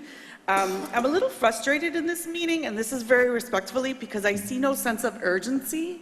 Climate change is happening right now, and I'm tired of planning, I'm tired of punting. We want action, and I think it's the responsibility of the city and I'm not saying of this board, of the city and any government agency for that matter, to track climate expenses just like it tracks the cost of purchasing vehicles or the cost, any other city cost. So, yeah. We don't disagree with you, I don't think, but we are the Sea Level Rise Committee, not the Climate Committee. So I want to make sure we take proper steps and that our Chief Resiliency Officer has an opportunity to meet with you. We meet every month. We're happy to, after that's digested, come back and pass a resolution. But there's more information, and I'd like Jane an opportunity to meet with you to get that information. So we're not saying no by any means. But again, we are getting a little bit out of our scope of what this committee does. Although there isn't a climate committee to go to, we are tasked with only sea level rise issues. But we'd like to help you, I think, but we need more information. We're not, it's the first time you've come before us, and we're giving you an opportunity to present. I'd like the opportunity to learn more so that we can make a better informed decision as to how we would approach recommending this to the commission. I don't think you just want us to pass a resolution and the commission just, gives us lip service and that's the end of it. Much like you to pass a resolution. No, I'm saying, but you don't want it to be in a way where we just get lip service and it's just another resolution. I think that it has some real value and it makes sense, especially when you start examining the financial portion of it. So I don't know, Albert, did you want to say something? Absolutely. All right, fasten your seatbelts. Yeah, with all due respect, I will not allow anyone at this board to get by without having a rebuttal on decoupling climate change as a cause of sea level rise. I'm not going to play that scientific game of denial. I will not do it. We are the bastion of holding up truth against a state government that is putting sea level rise as a misnomer. I can't let it go. I cannot let it go. I'm sorry. So we have to address that. I think we need to address that as a committee and hold certain standards, whether they be scientific, ethical, or just emotional, for crying out loud, anything. Just set the standard that is a common truth that we're basing our decisions off of. Because if we start dancing around this issue, we got a real big problem on our hands here. It's going to be a bad thing. We're going to look bad as a committee. We're the Sea Level Rise Committee, but we're the closest thing to a climate committee. We don't have a climate committee, even though the climate is changing, and because of those systemic changes, we have sea level rise here, and the frequency of storm surges and events are exasperating our situation and affecting our resiliency. So for us to decouple those things at the dais is disrespectful, and I think we should address that. Well, I respectfully disagree with you. I think we all recognize that sea level rise is a part of climate change. But we still have our mission, our task, and what is in our resolution that created this committee. And I, as the chair, don't want to go outside the four corners, but I want to explore this idea and figure out how can we do certain things. But if we decide that we want to take up all climate issues in the city, I don't think that's what the administration wants. While you may be frustrated with that concept, you're welcome to go before the commission. I've invited you repeatedly, and you can raise issues as to what you think they would like us to do, or you can consult with Jane and see what she wants to do. But I do not like when you chastise other members of this committee, or me, for things that you know are outside the scope of our charter and that we have repeatedly talked about. We have explored the boundaries of what this committee has done repeatedly and have tried to do the things that we think are important. By not taking an action tonight, by no means suggests that we will not, but we should fine-tune it so it fits within what we can do and so that we do it correctly. And that's the way we will operate while I am chair. Agreed, and I'm not chastising you. You just did. No, you chastised everybody on this committee. I did not. I just simply... We're going to move on, Albert. Okay. We're going to move on. You have a presentation to make. Address the point. No, you have a presentation to make. We're going to move on. I would strongly suggest that you meet with Jane. I'm happy to even be at the meeting if you'd like me to be there. I think it's an important issue. I want to figure out how to do it right. That's all that we're suggesting. And I think my fellow members here agree. They think it's an important issue too, I'm sure, because we've discussed that issue in the past. And it's clearly a way, if we could find a way to make people responsible, would be great for the city and every community. So I think we need to further that and explore it. Appreciate the time that you have provided me. I did take up my full 15 minutes. Wow. Mr. I Chair. really Well, appreciate thank the you time. for being and thank here. you so much. Make the appointment. If you'd like me to be there, Yeah, I'm happy yeah. to be there. You know, one of our goals is just to start talking about it, and I accomplished that, so thank you. You did, thank you. Mr. Chair, can I say one? Yes, One Pete. minute comment? I don't say Sure. much, you know that. But I did feel But it's chastised. important when you I speak. too felt chastised in that comment. And just to speak to you is, I don't think you're gonna get an argument from anybody up here that it's an issue, and that issue is intertwined with sea level rise. But I wholeheartedly agree with the chair that we have a scope, we have a mission, and if we go outside of our mission, we're not going to be able to accomplish the things that I think we can accomplish. So we have to maintain our focus, otherwise we're going to be going all over the place. And not that I don't agree with you or Albert on the need to do that, we have to maintain our focus on sea level rise. I fully understand and respect that. I am actually a member of the Parks Advisory Board here at the city, so I understand the constraints that is put on this task force, on this committee. So thank you again. We'll for the find a way to get it opportunity. done, but meet with Oh, Jane, okay? Yeah, thank you. Thank you. Jane, can we get your report now, please? We skipped over that. Do you want it, or Yeah. do No, you I do. want to? Yeah. Because Yes. it's getting late. and I know, but I try to move recognize through it that. quickly, but there's some important I'll move it things. through it very quickly. Okay. So as mentioned, the commission approved the consulting contract for the stormwater master plan that should be signed probably by tomorrow, I think, or early next week. And my plan is to immediately sit down with our new capital improvements director and that consulting team to really understand what components of that can contribute towards the economic risk and cost benefit analysis, and how they can provide input to it so that we can get a better scope of work on what we need outside of that to get started on that piece, because that is an utmost priority from our standpoint to define first the total cost of inaction, and then start to identify what the benefits are of different mitigation measures. The two areas that I think we can start that with this master plan are looking at our coastal infrastructure, and then we may pick one neighborhood to start to look at different measures as well. So that's that. The commission also approved to establish the Citizens Oversight Board last week. So they will be working towards appointing those members. I expect that board to be set up by sometime this summer, I would imagine. And probably, I wouldn't expect projects within flood mitigation to go immediately before them, because we are going to have a rigorous review process in terms of the stormwater master plan. But on the stormwater master plan, actually, we may have a briefing from that consulting team to this committee, maybe the next meeting, or that might be too busy because it's at Rasmus, so maybe the following meeting in May, where we can really dig into what that scope is and you guys can have some input to it. Could you give me like a 10-second soundbite on the issue of the stormwater plan, what the commission plans, and what role, the real question is, what role would this committee play, if any? Well, first, we built in that there would be several points through the development of the plan that they would have to come and make presentations and get your feedback.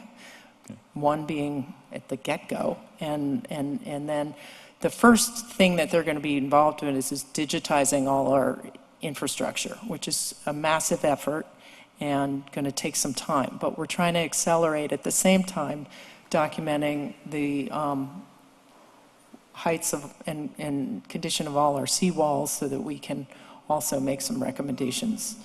We can start moving on that piece, because that's independent of all the other modeling they have to do. Jane, if you'd like, we can work on that together, both from here and also from the district office on anything else, and keep the conversation going so we can stay relevant also with this committee. Yeah, I'd like Jose to maybe be liaison with you, because you're here together. Yeah. Because we're not going to get it all digested when you come here, but Jose could kind of digest it and speak to Johnny and disseminate information to us before meetings and so on. So I think he would be a great point person. Okay. Great.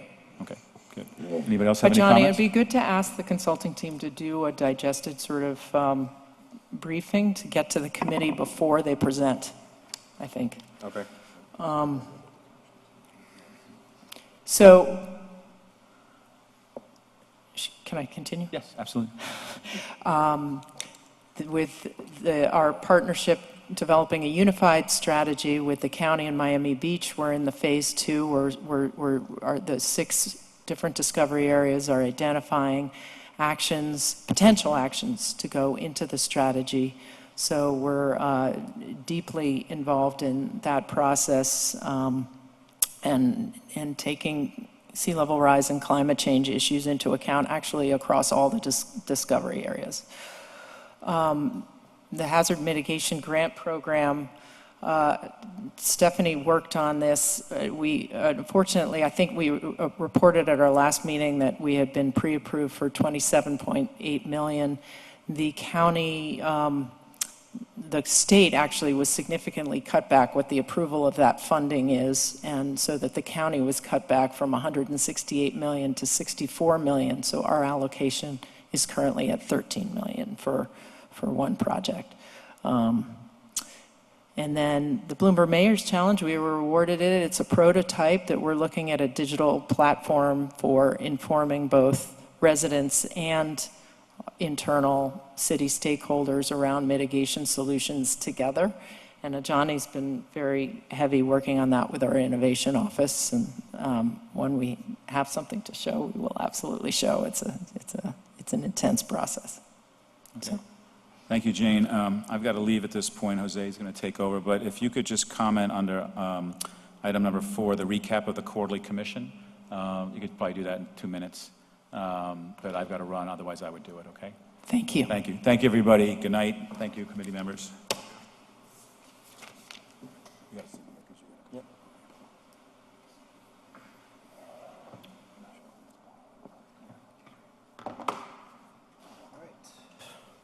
Do you want to Sure. talk about the meeting? So Wayne and Ronaldo presented at the yes, and no, I knew also David arrived, but too late to be able to speak. At the quarterly appearance, Wayne did his strong articulation of the economic risks at hand and the need to move forward. And Ronaldo gave a great summary of where we are with the workshop that he led and hosted with peer architects and planners, and the need to move forward on some of those changes and the urgency. And Ronaldo, you can add to it, but I just want to say one of the feedbacks from the commission was clearly asking for clear resolutions that they can act on from this committee. And so I think that was a directive that I know Johnny is working on some of the resolutions that were passed, and I think the Adaptation Action District is one that we could consider, but that we should really be thinking about how can we formalize some of your recommendations into resolutions that the commission can act on. And Ronaldo, do you want to add? Thank you, Jane. I think basically we did spend a good day, half a day with architects and the city planners and yourself and Ajani. And I think what I would ask would be that you lead somehow the follow-up, because between that moment and today, I have not been able to really talk to the planning director or deputy director. I mean, I see him all the time, but we really are on other topics. We've been doing a lot of follow-up, just so you know, internally, and But it would be good to maybe make it a habit that at every meeting here, we kind of update ourselves on what we've accomplished, because one of the things that I think we all could agree in this room is that we're not communicating our accomplishments, that we are making some forward movement on code modification, which is really how architects and planners design the new Miami. And, you know, Albert is going to touch that in his presentation. But, you know, the sense of urgency, I think, has been spoken by this committee many times, right? And I think that we continue to be concerned that at the pace that government functions, that sometimes things don't get enacted with enough urgency, right? And I've stated that before. And it's really not a personal issue, it's just the way things are in government. And I think that I heard from the commission that they wanted actionable items that they could vote on, right? So I think we need to be more effective in sort of strategizing what are those items and how does that move our resiliency agenda forward? Correct. Step by step, you know. So, I mean, you could formulate some of this desire for more urgency around these issues into a resolution for the commission. Yeah, one of the things that we left unanswered was that after the workshop, we would have stakeholder meetings with developers, perhaps with the ULI, with leadership of the ULI, and also with the community and so on. But we talked about, sorry, I don't want to interrupt too quickly because I'm realizing the time, but I think what we said was we would figure out some of the measures that we'd want to include in an economic risk analysis and cost-benefit analysis so that we could bring that into a workshop with developers, which is why I just mentioned the urgency to sit down with the Stormwater Master Plan team and figure out what they can do and what we'll need to add on to be able to do some of that work so that we can get 8 to 10 measures that we can do that cost-benefit analysis on. Chair, could I ask Jane a question?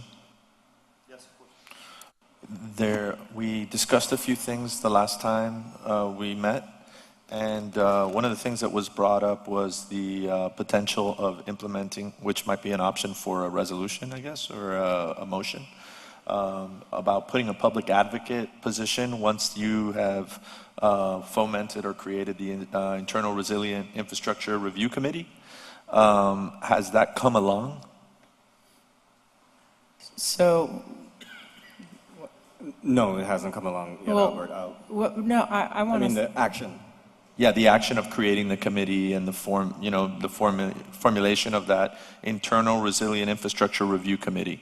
Yeah. Has that been written up or developed, or? I've drafted something for the city manager. I also haven't had a chance to sit down with our new capital improvements director about it, and Okay. he will absolutely need to have his hand on that.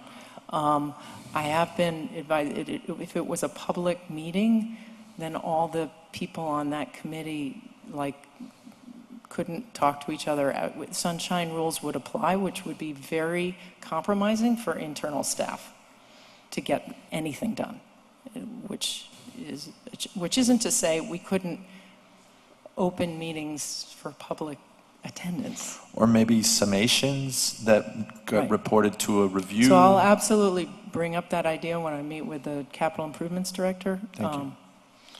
And then the other two questions were the UREX. Have you reached out to FIU on, I'm trying to bridge the Sea Level Rise Committee into the UREX challenge. It's a real useful scenario-based endeavor that they're going into with 22 universities. And for us not to be engaged on one of our critical issues here is amiss. And I'm wondering if we can maybe force that and maybe reach out and really drive a way to, intersect with that ongoing study that's about to either just launched or about to launch. Well, we're involved Yeah, on that. that's any updates, or if you can maybe bring it to the committee, the updates on what that's coming along, and if we're participating or if there's any kind of connection there. David Snow, our chief of urban design, he attended one of their workshops in Tempe, Arizona, Okay. a couple weeks ago, so we can have him at the next meeting to report out on that. That'd be great. And then finally, Reynaldo was really sharp on the workshop on putting the bow on it with the design guidelines. And that was finally, something really super concrete that came out of that workshop from my vision is how do we pivot, and I think you're already looking to, you did an endeavor on changing the point system originally when we started this committee, but I think we've talked about doing a bit more and really maybe upping the ante on the percentages of resiliency in a design guideline, and maybe a point system as well that is fed by a design guideline. So I'm wondering if maybe that could be something that we finally turn into a formal workshop where we drive some sort of momentum to actually get that design guideline formulated, or is that something part of the comprehensive plan? I don't know if we've institutionalized a design guideline as one of your tasks or our tasks, or is it just kind of floating around? I don't know. I'm not sure which resilient design guideline you're referring to, so if you could help me. Is it around like using something like the RELI for building infrastructure, or like a point system like a LEED? I'm not quite sure. I just want to be clear so I know what we're doing. I lead that. That was kind of my last parting shot before, because it kind of feeds into my presentation. You set up an adaptation action district. You need to have some guidelines to guide people into best practices that actually support improving their properties, and a design guideline would drive that. And I know that the RELI design guideline was something that was very robust. It might not fit all the equity components and things that we're looking for, but it's a start. And I'm wondering if we're maybe doing our own, or taking best practices from a bunch and trying to develop our own, or what? Is it even an agenda item? That was my asking.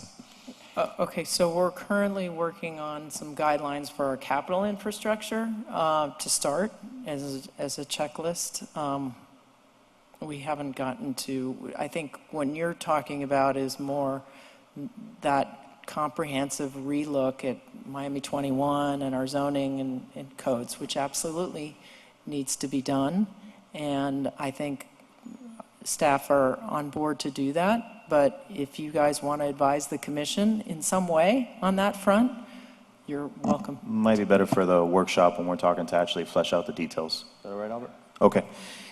Albert, I know you have your presentation now, but I want to push. No, you can have the rest, but I actually wanted to ask the Office of Resilience from the county if they're still here for their presentation. If they can we'll push you up really quick.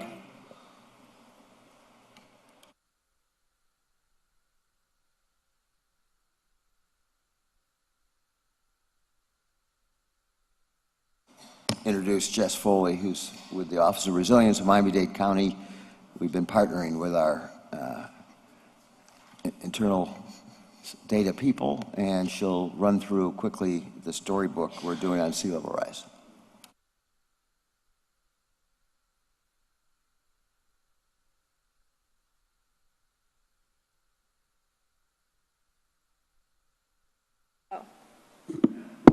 Okay.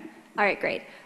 So once the story map is on the screen, I'll begin the presentation. But hi, everyone. Once again, I'm Jess Foley from the Office of Resilience. I work with Jim Murley, and we're going to do a brief presentation on a story map that was an idea created about a year ago as an outreach product. And our office partnered with the county's GIS team to create a story map on sea level rise, which the main goal was to answer some of the more basic and frequently asked questions that we receive around sea level rise. All right.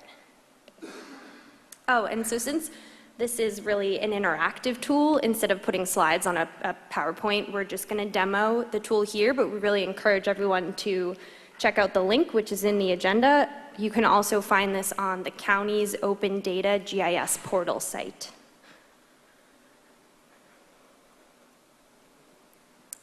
All right, so I'm just scrolling down here if you look at the screens. So sea levels have been rising globally, and we have seen similar changes here in Miami-Dade County. Regionally, sea levels have risen about 4 inches since 1994. This story map will explain why sea levels are rising and how it's impacting our areas and what the county is doing about it. So, first question, why are sea levels rising? We give some explanation, primarily due to the warming of oceans, causing water to expand, transferring water stored on land to oceans. Then we have a couple videos displayed in the story map, which the sources are from NASA. And the first one is showing an animation about the Greenland ice sheets melting. And I'm not going to play the video here today just because for time and internet speed. Then we also go into another short video on how the changing Gulf Stream affects sea level rise. And I also don't need to probably reiterate it to this group. Then you come to this, oops, it's a little bit sensitive. I don't know what just happened there. So you keep scrolling. And even though sea level is changing, we've already seen some of the fingerprints of these changes around the county. Click on the tabs below to learn more about the different effects. And so then you come to an interactive page here. And if you look on the top, you'll see different tabs: flooding, erosion, storm surge, saltwater intrusion. And you can click on the different tabs and you'll see pictures and explanations that are geospatially referenced. And so you can do a little bit of exploring there. And we also want to reiterate that this story map is supposed to be a living tool, so that we'll continue to update it. And we also appreciate any feedback. Since we launched it a couple weeks ago, we've already made some updates per constituents who had comments. Yes? Yeah. And I was only being brief just because of the time. And let's see. Oh, I think I have to hit this. Okay.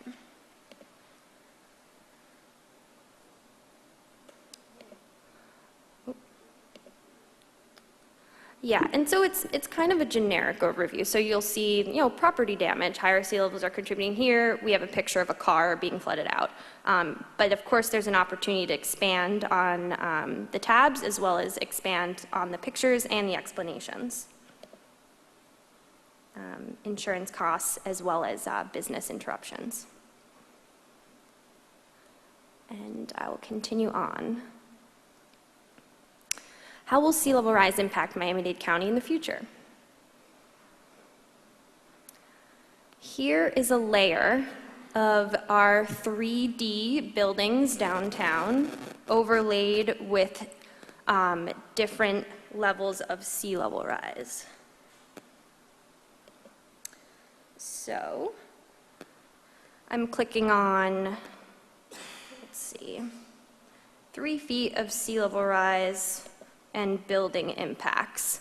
And you can see as I click, or I guess I'll go to 4, you can see how the water level is changing, as well as the red will show you the higher risk impacts on certain buildings. And this is all based off of data, GIS data that the county has in-house and continues to update. Yes. Yep.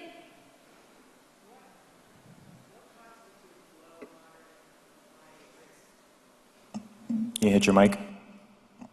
Your mic. What constitutes low, moderate, and high risk in a building? That's actually an excellent question, and I embarrassingly do not have the answer for you on the spot right now, but I will get that for you. Our GIS team worked a lot on this graphic, and I actually was not involved in this one, so I'll have to get back to you. But I'll make sure that you get that answer, unless, yeah, I don't think we have that one right on hand, but I'll make sure to provide that. And the metadata is included at the end of the story map as well. Oops, let's see. All right, and so the question, what is Miami-Dade County doing to prepare for sea level rise? So we have another one of these tabs here. Oh, did it go back to the other one? Oh, no, here we go. Has the same tabs on the top, and then the actual pictures you can click on. You can see things like raising roads, installing pump stations, collaborating with South Florida Water Management District, etc., protecting green infrastructure and open spaces. So I encourage everyone to explore that. How is Miami-Dade County preparing for other hazards? So this is, the next graphic is focused on how our county and local municipalities participate in the local mitigation strategies, and you can also explore the different projects and the different stages of planning in this graphic. And finally, it comes to what can you do about sea level rise? Know your risk.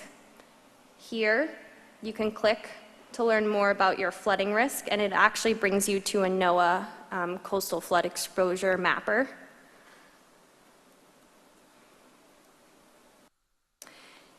Here it has some information about insurance and other protective measures, which it'll bring you to sealevelrise.org. And here are some other ways that residents can reduce their impact, some links to opportunities to participate in Adopt a Tree, protecting shorelines, etc., reducing emissions. And finally, we've come to the end. Here is a hyperlink, which it brings you to the county's Office of Resilience website, where we have a lot more resources, and then we have a short credits section. But like I said, this just launched a week ago, and we are hoping to continually update this as a platform and add more. So thank you, everyone. Any suggestions from the committee?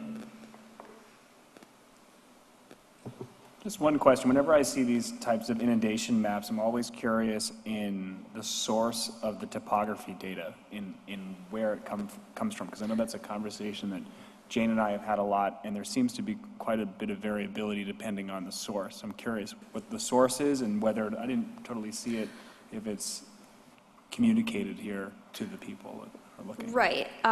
So we rely heavily on a lot of high-resolution LiDAR data at the county, as I understand it.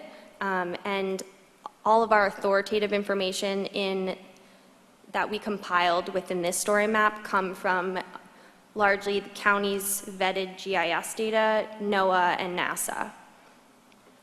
But if you want specifics on actually which assumptions and which data layers we had, maybe we can add a more formalized metadata page here, as opposed to having to dig sort of in the background to find that, because you're right, people will probably be interested in that specifically. Yeah, the concern I've had with LiDAR-derived topography data, even stuff from NOAA or NASA, is sometimes it can be off. And we had this conversation in the past about whether or not the county or the city is ground truthing LiDAR data and going and confirming that this is actually true or not. And it wasn't clear that that had been happening. We have sort of ongoing discussions about doing that, and I'm curious if the county is interested in doing that kind of thing too, because that ultimately is arguably the most important, metric that we get right. Projecting sea level rise is very difficult to do, and there's going to be a lot of error in that. Right. But knowing where the ground is with reference to mean sea level, that's something we can get absolutely right. Elevation data is critical. And we will take that comment back. I'm pretty sure that, I know that our LiDAR data was recently flown again locally, and that it has been touted as being pretty accurate, but I am not an expert on that side of the house, so I'd have to go back to the data folks. So typically, so this is sort of what I do as a scientist, we do beach surveys, is when you collect LiDAR data, you can get huge spatial resolution, and it's fantastic, but you normally have to ground truth it with some type of survey-grade GPS system to confirm that it's right. And we actually have one of these in the lab, and so an ongoing discussion with Jane has been about going out and just testing it, and just say, okay, we think this is, a meter above mean sea level, let's see if it is. And if it isn't, then that's a very important conversation to have with people that are collecting the data, just to make sure all of our assumptions with our mapping is right. And I'm happy to help with that as much as I can, and again, Jane and I are looking into it, so maybe we can kind of all do it together. Yeah, I think that... Partly, I don't think either of us will probably know the full answer, but part of it is there's an independent set of data on the county facilities in terms of their elevations that are not set by LiDAR. So they ground truth against that data set. It's not my backyard, but it's the next fire station. That has its independent database, so we can look at that way. But I think what we're looking at is an attempt to take an immense amount of data that we all know professionally because of these things. You know, it grows exponentially, as they like to say, under Moore's law of what happens with these devices. And we have to figure out a way to let the public grapple with this, you know, to start into the process themselves, because just having us say it isn't going to be enough in the end for the kinds of things we all know are going to have to happen locally. So I think this is the beginning of doing that. It's far from a final product, but we want to partner with all 34 cities, with the architects, with the emergency managers, with everyone, to make this a useful tool as we move it ahead. I think it's an outstanding start, and I really applaud you guys for this effort. It's something we started to work on our own story mapping, and so it's great to see what you're doing. Some feedback. As an architect, I see it, you know, through the eyes of an architect, so forgive me. We tend to be a bit critical about what I'm seeing, because this is really what the world will see from Dade County, which is the overall government structure for this region. A few comments or suggestions. First of all, you know, when there's a button there that talks about mitigation, and I think it needs to be also attached to the word adaptation. I didn't see the word adaptation. I mean, I didn't see anything here that talks about, these are the things that we're doing to adapt to this reality. I don't see it there yet. And it needs to be like at the kindergarten level, so people could get it really, really fast. When you show the image of urbanized downtown Miami with 3 feet, you know, of invasive, you know, permanent flooding in that urban area, it's certainly not good for the real estate market, for the investment market, for the reality of the Miami that we're continuing to build. But it does present that graphic, that reality. Spending 10 days in the Dutch land, understanding what the Dutch government does to inform their citizenry and everybody else about their risk. I was really amazed, you know, the amount of resources, the amount of investment in communicating the risk and the solution, and making everybody feel everything's going to be okay. So the everything's going to be okay, I think, is still missing in this message, I think. I don't know, I have to really study it more carefully. But I think it's an important message that I think the county needs to really try to message it intelligently, effectively, so it kind of makes sense, because we know that there's a lot of risk here. But I know for a fact that, you know, talking to my engineers, geotechnical engineers and so on, if you raise the perimeter of seawalls along the city, that's one line of protection. And that will change the impact of that water sort of permanently penetrating urbanized Miami, as well as elevating things, right? So, you know, that is not the true picture of what may happen when we do have 2 or 3 feet, you know, if we act smartly and we invest into this new Miami in a way that starts to really adapt to this condition more effectively. So, again, my critique is that, you know, when you have the economic button, you know, really there's really not a lot of substance there yet, right? I know that eventually maybe you will have, but, you know, the economic losses of this, you know, and its impact on this community is in the trillions of dollars, right? It's something significant. So somehow, I know if you put that in there, it tends to maybe alarm people. So I guess there's a lot of that sort of, what is the real message that we want to send out? I know that the Urban Land Institute and others that are invested in continuing to redevelop South Florida want to make sure that we're sending the message that we are doing something that is a serious task, that, you know, we got it under control, don't worry, be happy, you know, move it forward. It was kind of like what Mayor Levine did in Miami Beach with his Rising Above strategy, and that could be critiqued as well. But I've asked Jim many times, what is the county's planning and zoning department doing to modify the way that architects are continuing to design and permit projects throughout the county territory? And I don't know that Jim has ever been able to really tell me what it is. I think once he told me go and talk to the planning team there, and I haven't. So I haven't done my research follow-up on that. Okay. But it would be nice to know that the county zoning code is already taking some action in terms of what developers are putting in the ground, because we know we're doing still hundreds of homes throughout the county and other areas in the region that perhaps are not really looking into this future that's happening to us. Thank you. I just had one little thing to add. I would add, and I need to read the whole thing and commend you on it, it's great. I would say that there should be a health tab, you know, for that this is kind of a multiplier of all the current things that you have, whether it be gentrification or rising costs, Zika, malaria, increase of storms, heat stroke, et cetera. Right. I would also add in the risk, the issue of septic tanks and how positive pressure affects septic systems. I think a lot of homeowners don't really understand that risk. I know it's a very touchy subject, but it's something that definitely people should know. That's it. Thank you for coming. Yeah, thank you. And now, just one quick thing. We do have our, in case someone's leaving now, we do have our next meeting on April 16th at Rasmus in Key Biscayne. It's our 75th year anniversary. And now I want to throw it over to Albert. Jose? Yes, of Mr. course. Mr. Vice Chair, before, I think Patrick just wanted to say one word on that, just for a minute. Oh, my Very apology. quickly. I'm sorry, I didn't see. And then we'll... No, I'm really excited. So I did my PhD at Rasmus, and I think it's a fantastic idea to have this meeting there. Sort of the two main opportunities, I think, about having it at Rasmus that I'd love to see happen. The first would be being able to connect, you know, city employees, staff, this committee, with people that are dedicating their lives to studying a lot of this kind of stuff. And I think there's a huge amount of resources both at the NOAA Lab, Fisheries, and at Rasmus. So being able to take advantage of that and set this meeting up in such a way that it really promotes those connections, I think would be fantastic. That's the first point. The second point is to engage the graduate students that go to Rasmus, and there's hundreds of them, in sort of, I guess, educating them about how to be involved at a city and a county level. I think there's a lot of really passionate students there that just kind of don't know what to do.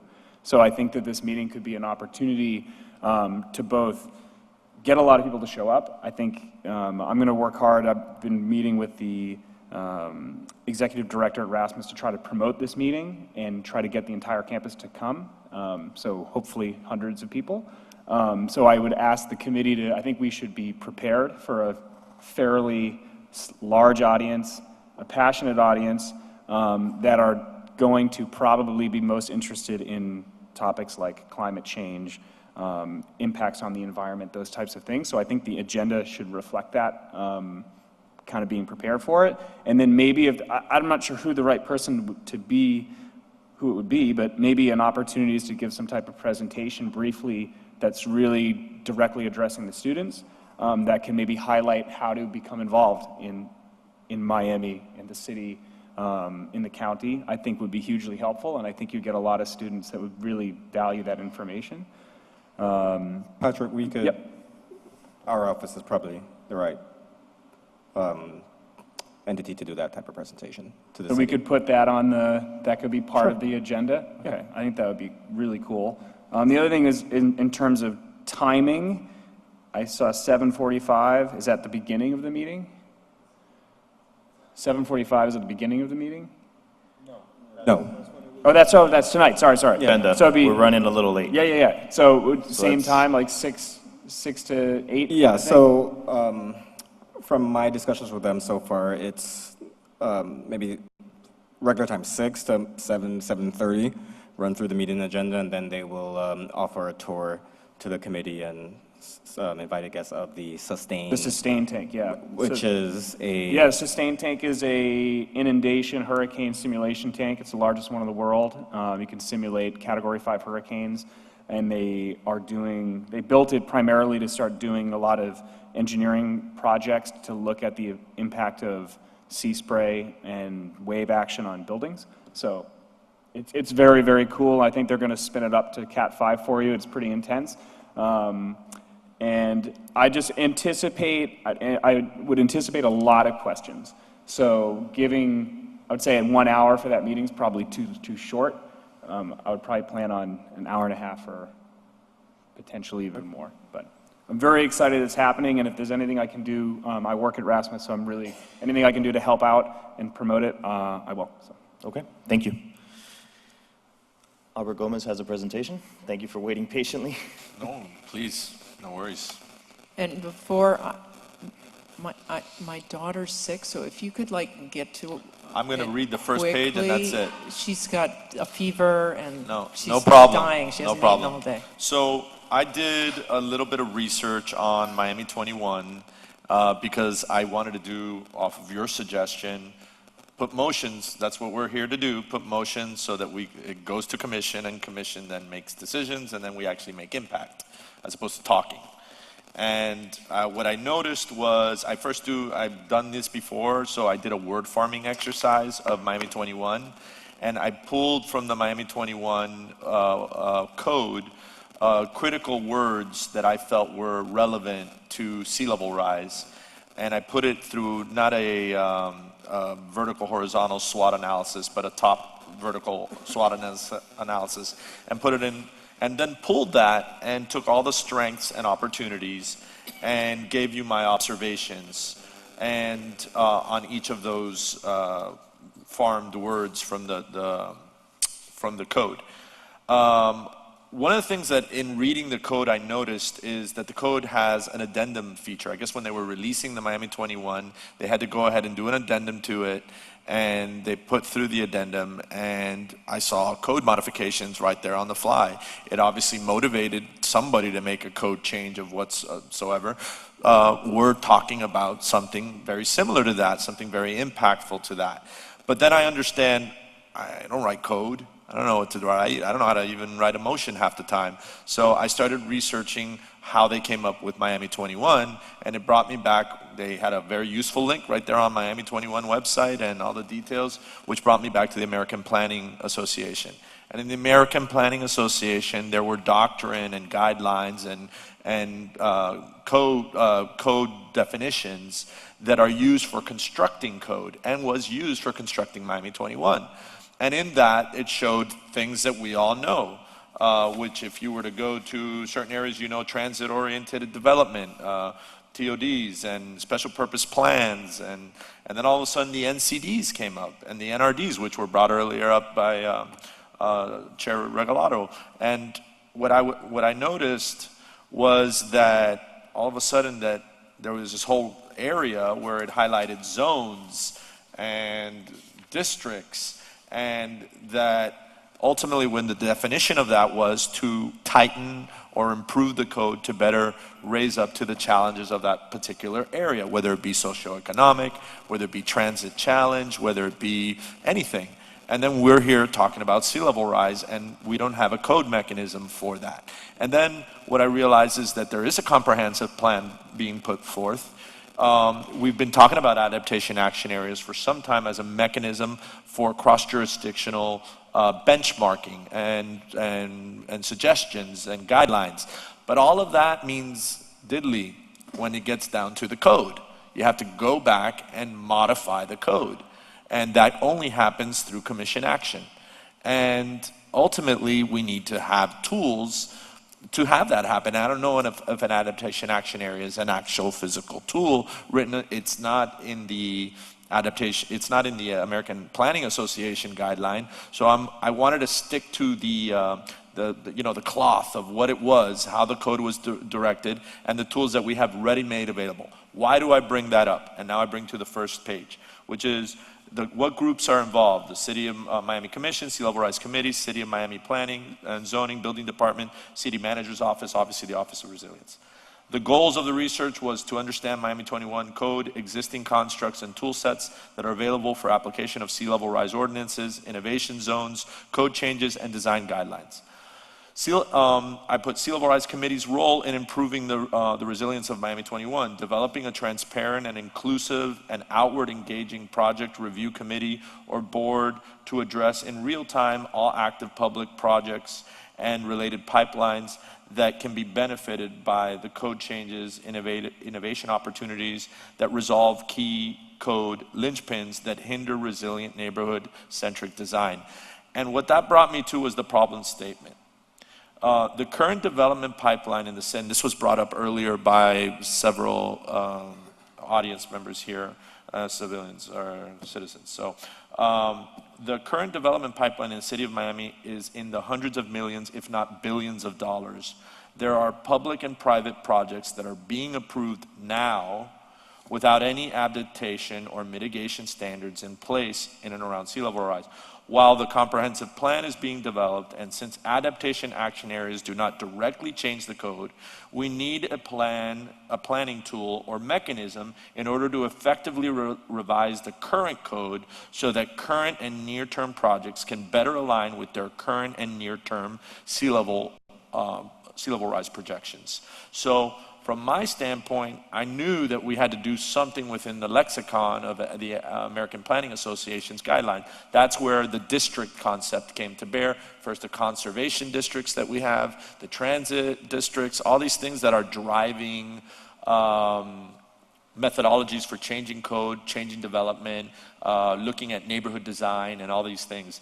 So I thought of, if we're already doing an adaptation action area, that's great if we pick Shorecrest, that's great if the county picks Arch Creek, but what happens to other areas, which when I started looking at the vulnerability maps, it nearly touches every district.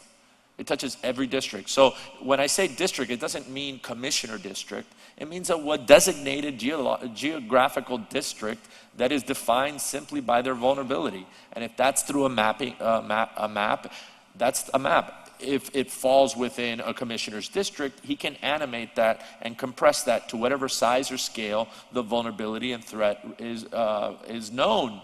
And that is known through various channels, various mapping solutions that we've all agreed are the right tool. We're trying to indoctrinate it in here or institutionalize it with a new mapping and GIS analysis, but all that is happening in real time anyway. So what I saw was, well, if we have a development coming through, that's a perfect scenario-based tool for us to assess the vulnerability and threat with regards to sea level rise in real time of that location. We can get the true elevation on it. We can get all the things that would assess the threat and vulnerability of that location at the time, and then start to talk about what tool sets we have within, now that we've classified, let's say, that area as a district, allowing us to change the code. What tools can we employ? And we can engage the developer. We can engage the community at that moment and really have a whole of society approach to driving these code changes. Obviously, we're in the development of a design guideline. Those actions can inform us because the threats and vulnerabilities of those different populations or properties in those different populations would be different based on whatever socioeconomic class. It might be different, so we'll learn things from that. So I found this as an opportunity, and it was a tool set, and it starts the guideline of opening, let's say, the proverbial floodgates of us to be able to change this code in real time as these projects come through. If we don't do anything, we have literally $500 million minimum of developments that have zero sea level rise adaptation guidelines or features in their design, and we're just passing the buck to the community. And like in Reynaldo's workshop, which was an eye-opener for me, a lot of these architects, they don't have any hindrance on what the developer wants to build. If he wants a 10-year-old building that he's going to flip and go away, he'll do it. And if we don't start to have these discussions in the development phase of what are you doing for sea level rise, and let's assess it here on this pipeline of, we're basically creating this huge balloon of development that is not prepared for what's coming in the near-term future. So I thought that the adaptation action, I put it to motion, it passed, but now it's where the rubber meets the road. And I wanted to bring it up today, and thank you, Ajani, and thank you, Jane, for bringing this forward and making it part of the committee's agenda today, because I felt like it was going to get lost in the shuffle. And I want everybody in the committee to really kind of fight for this, because it does not countervail the comprehensive plan. It does not countervail any multi-jurisdictional adaptation action area. All it does is give the planning and zoning department, it gives us, and it gives you, the city, the opportunity to address the pipeline because a district has been designated. And it gives the tools to the commissioner.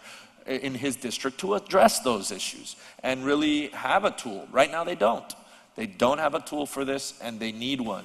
And this gives them that in the short term. Can this be modified and rolled into the comprehensive plan?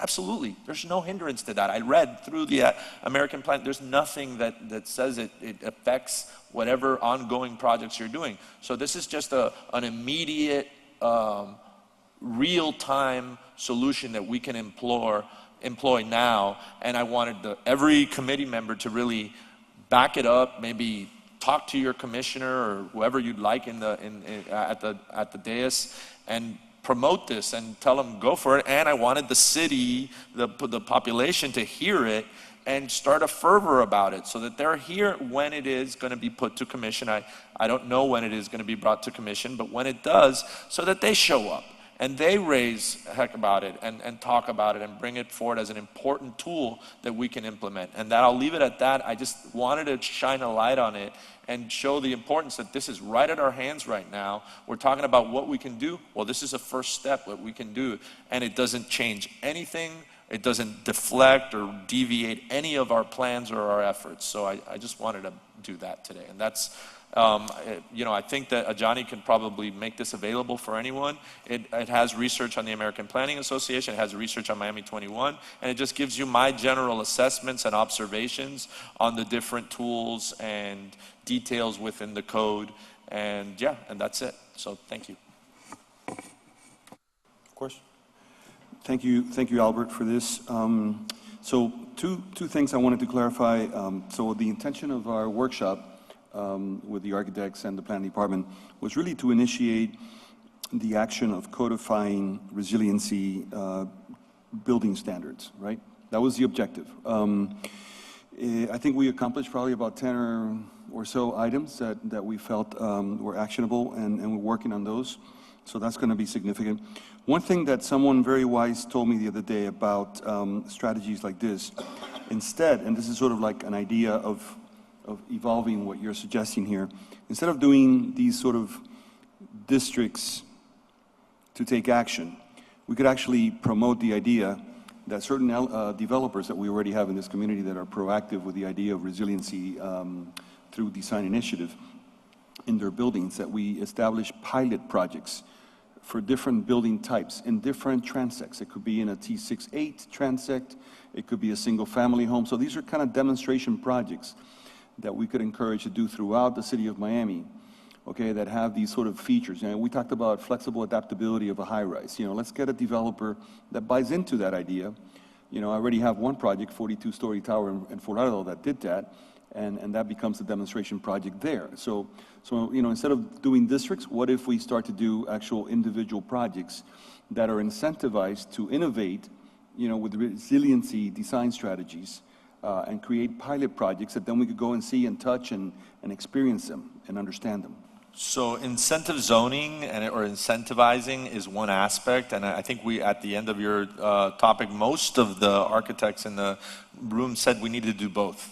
And what you're saying is good if it drives the direction of turning it into a unified development ordinance. If it goes to that, and then now we have a unified standard that we can apply based on that benchmark, yes. But if not, it's just another guidance. It's just another suggestion. And I think all of the developers said even, climate polluters must pay, that comment. Well, cement is horribly, horrible to the climate. I mean, the greenhouse gases to produce cement is amazing. Realizing the true value of things and realizing the cost and who's going to pay up for it. And if that building, if you're going to use all that cement and it's going to be compromised because you put below ground parking in a flood zone, because we don't have an ordinance to deny that, we have to start drawing those unified development ordinances. And if it's just left to benchmark, I know this community. I know this community very well. I've lived here my whole life. And if it's a recommendation, that is like an LOI, which is useless. I can blow my nose with it. That's all it's good for. And it will not move the needle on actual developments. The aspirational drive to want to make change will be showcased, but the action will fall short, and especially in this community, because I've seen it time and time again. So I'm leaning on this as an all boats. We have to throw everything, the whole tool, all the tools in the toolkit at it. And yes, we have to do demonstration projects, but I think that's independent. I think the people like you, leaders, are going to drive that. But there's no way to really institutionalize that unless you're talking about making those demonstration projects part of developing a unified development ordinance from what is found or what is learned from these demonstration projects. If not, if it's solely incentivized, then it's catch-22. So I'm just pointing that out, that I think it's time for us to start to make firm and clear tools, while leaders like you drive demonstration projects that maybe benchmark for developing unified development ordinances. If not, we're just going to be sitting around waiting for somebody to do it. But we need some tool to allow them to change the code right now. So that's my point of this. Before we wrap up, there's a lot that was said in this presentation, and it was very good. We have mentioned it several times. I think the biggest tool that will trigger resilience will be the Stormwater Master Plan. And NCDs are kind of, I don't want to say they're growing out of control, but there is a lot of controversy right now, and there's a lot of things that you can slip in an NCD that are different, let's just say. However, I do agree with you completely that the sustainability portion of Miami 21 does need to change to resilience. And that would be something that is completely across the board, citywide, irrespective of whatever it is, and would be tailored to whatever building goes in there in relation to the Stormwater Master Plan. And yeah, and that's on the record, and we have mentioned it a few times. We're going to open it up again for additional public comment. And, well, I'm sorry. Sorry, I just wanted to make one quick comment about, you can say that. You can say standing up. About the process, Albert. Just to quickly update you. So this board passed a resolution last meeting for the adaptation action districts, which was, and I'll just read it very quickly. Resolution of the Sea Level Rise Committee recommending that the City Commission consider the designation of adaptation action districts to enable exceptions and special permits within these designated areas in support of advancing resilience to sea level rise. I've recently forwarded that to the City Attorney's Office. Dominique, Assistant City Attorney, and myself will be working on getting it to the Commission at the next feasible meeting. It probably may not be for the next meeting, but the one after that. So I just want to let you know that process is in the works, and I'll keep you updated. And when that discussion item is scheduled, then hopefully you'll be able to appear and discuss it. Okay.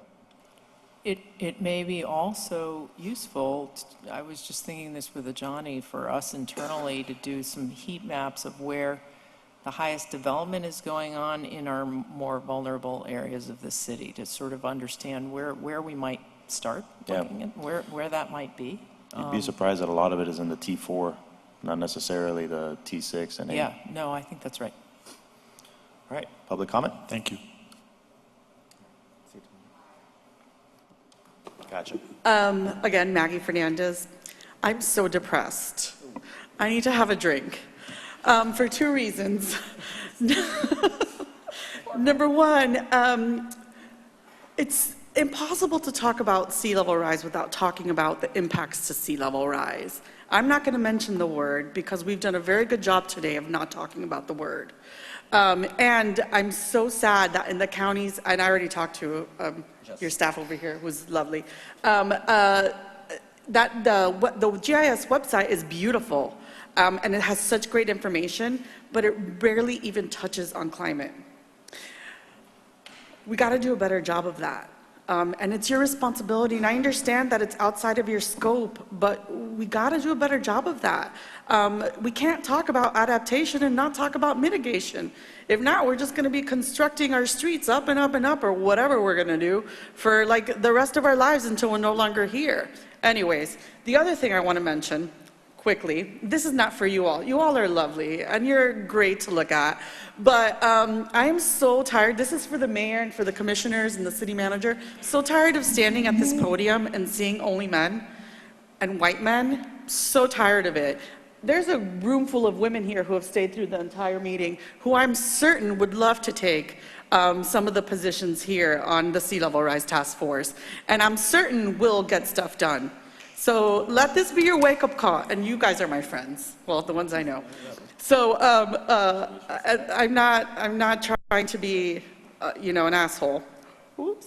But, come on, let's do it. Let's get Jane some resolutions to send to the city commission. Let's do something here. I sat through the first hour and a half of the meeting, and it was just you all talking to each other. I don't want to hear you talk. I want to see you act. Thank you. Hi, Maggie. Yes. Points well taken, and definitely diversity is important. Not to mention this in any token way, I don't think you've attended one of these meetings before. We do have one female member. Who's one black female. Yes. You Who's killed also, I just two wanted to birds make sure with you one were, stone there. Right. Just wanted to make sure you were Good aware. job. Good job. Well, to add, Jane was a And we had member. a previous female before. We had a couple. We had before. three or four on this board. Rachel Silverstein, Jane was on it before. Just wanted to mention that. Look, it's not your fault. You actually stepped up and went to your elected officials and got yourself appointed. So I'm saying we need to do a better job, actually, of going to our elected officials and asking them to appoint us to these positions. Okay, Maggie, we hear you, okay? So, I wish your energy and your enthusiasm towards changing the world were a little bit more focused. Well, I don't appreciate being mansplained, excuse me. Let me complete but my thank you statement, very 'cause much. I didn't come you already here. scolded us, so I could respond to you, right? I mean, you already called us a bunch of idiots that are wasting our times here, basically. So listen to me for a second. Words came out of my You mouth. don't want to listen to me? You don't want to listen? If you're not If you don't gonna- want to listen, then just go home and forget about showing up here again, because this is not a climate change meeting. Wait. This is not a climate change meeting. Wait a second. Everybody. And let me say it here. First, in the response of a committee member responding to your statement, you shouldn't respond right back at him in the first words that he's mansplaining to you. Yeah, I That think would you're totally happen. out of order. I think Reynaldo, you're out of Reynaldo, order, well, and you're wasting your one time second. here with us. You're wasting your time here with us. Please. It's just to a second. But I need to make my statement. So I am of the opinion that this city needs to invest time in adaptation and thinking through how we're going to adapt to what's already happening.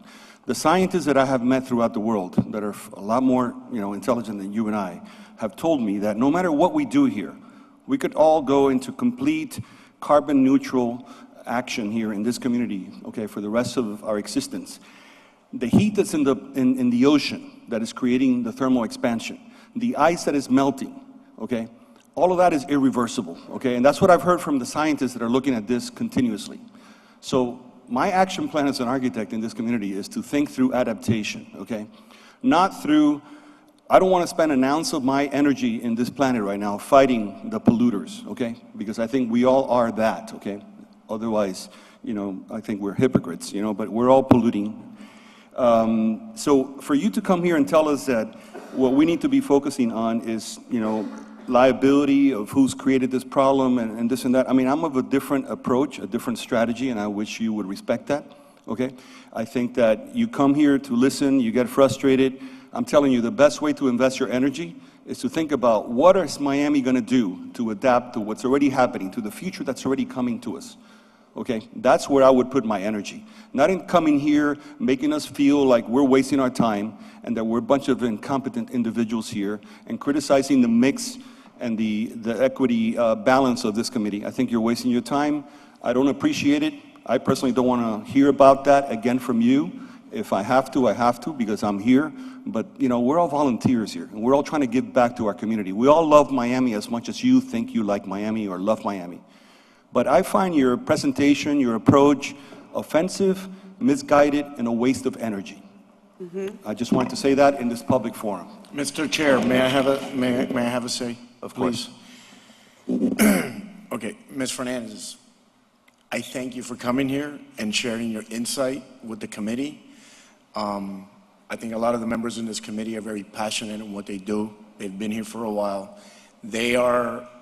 I think everybody in the committee is trying to get work done. You have the First Amendment right, you can speak and you can say whatever you want. Don't ever let anybody try to stop you from saying what you feel. I'm a big boy, I can take it, and if I can't, I get off the committee. But please understand that the members of this committee are trying. They have dedicated a lot of time and effort to it, and I just ask that you keep that in mind when you make the comments, but I don't feel that discussion, that interface should have taken place. That's just my take on it.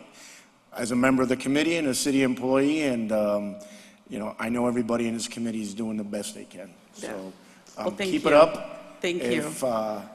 It's people like you that cause change, and I welcome it. Thank you. I cannot apologize for pushing harder. You don't have to. So, That's fine. thank you. And, Mr. Vice Chair, can I just add something?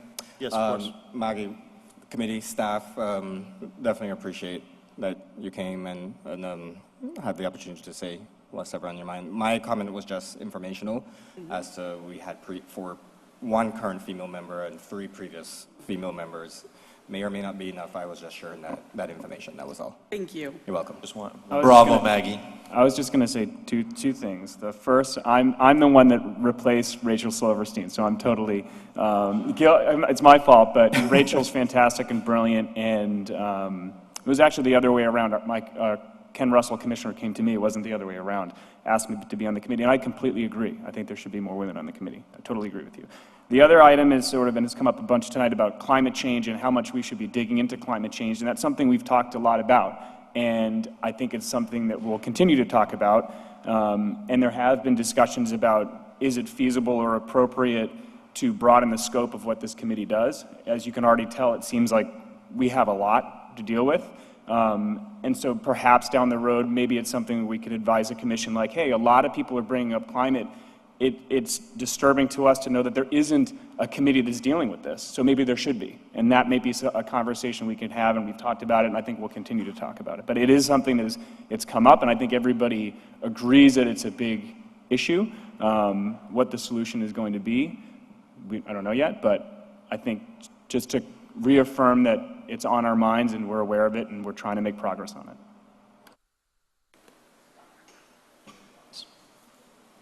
Just to address Maggie's very first point, we are going to go get drinks right after this. Join us for Sad Hour. I think we're going to Monty's. It's right nearby unless somebody has a better suggestion. Please join us for Sad Hour. Thank you. Thank you. Thank you all for coming. Oh, Linda has one more comment. Yeah, I just want to make a last-minute comment. I was here a few minutes late tonight, and I don't know if it was announced, but I understand that our Moody's rating improved because of the bond that passed. So thank you to everybody here. Thank you in the audience that helped support it. City of Miami is going to absolutely be in a better financial shape because Moody's says we're dealing with resiliency, and they've put out the word to all the other cities in the United States, if you don't deal with it, your ratings are going to go down. Ours went up. Yes. Thank you. Motion to adjourn. So moved.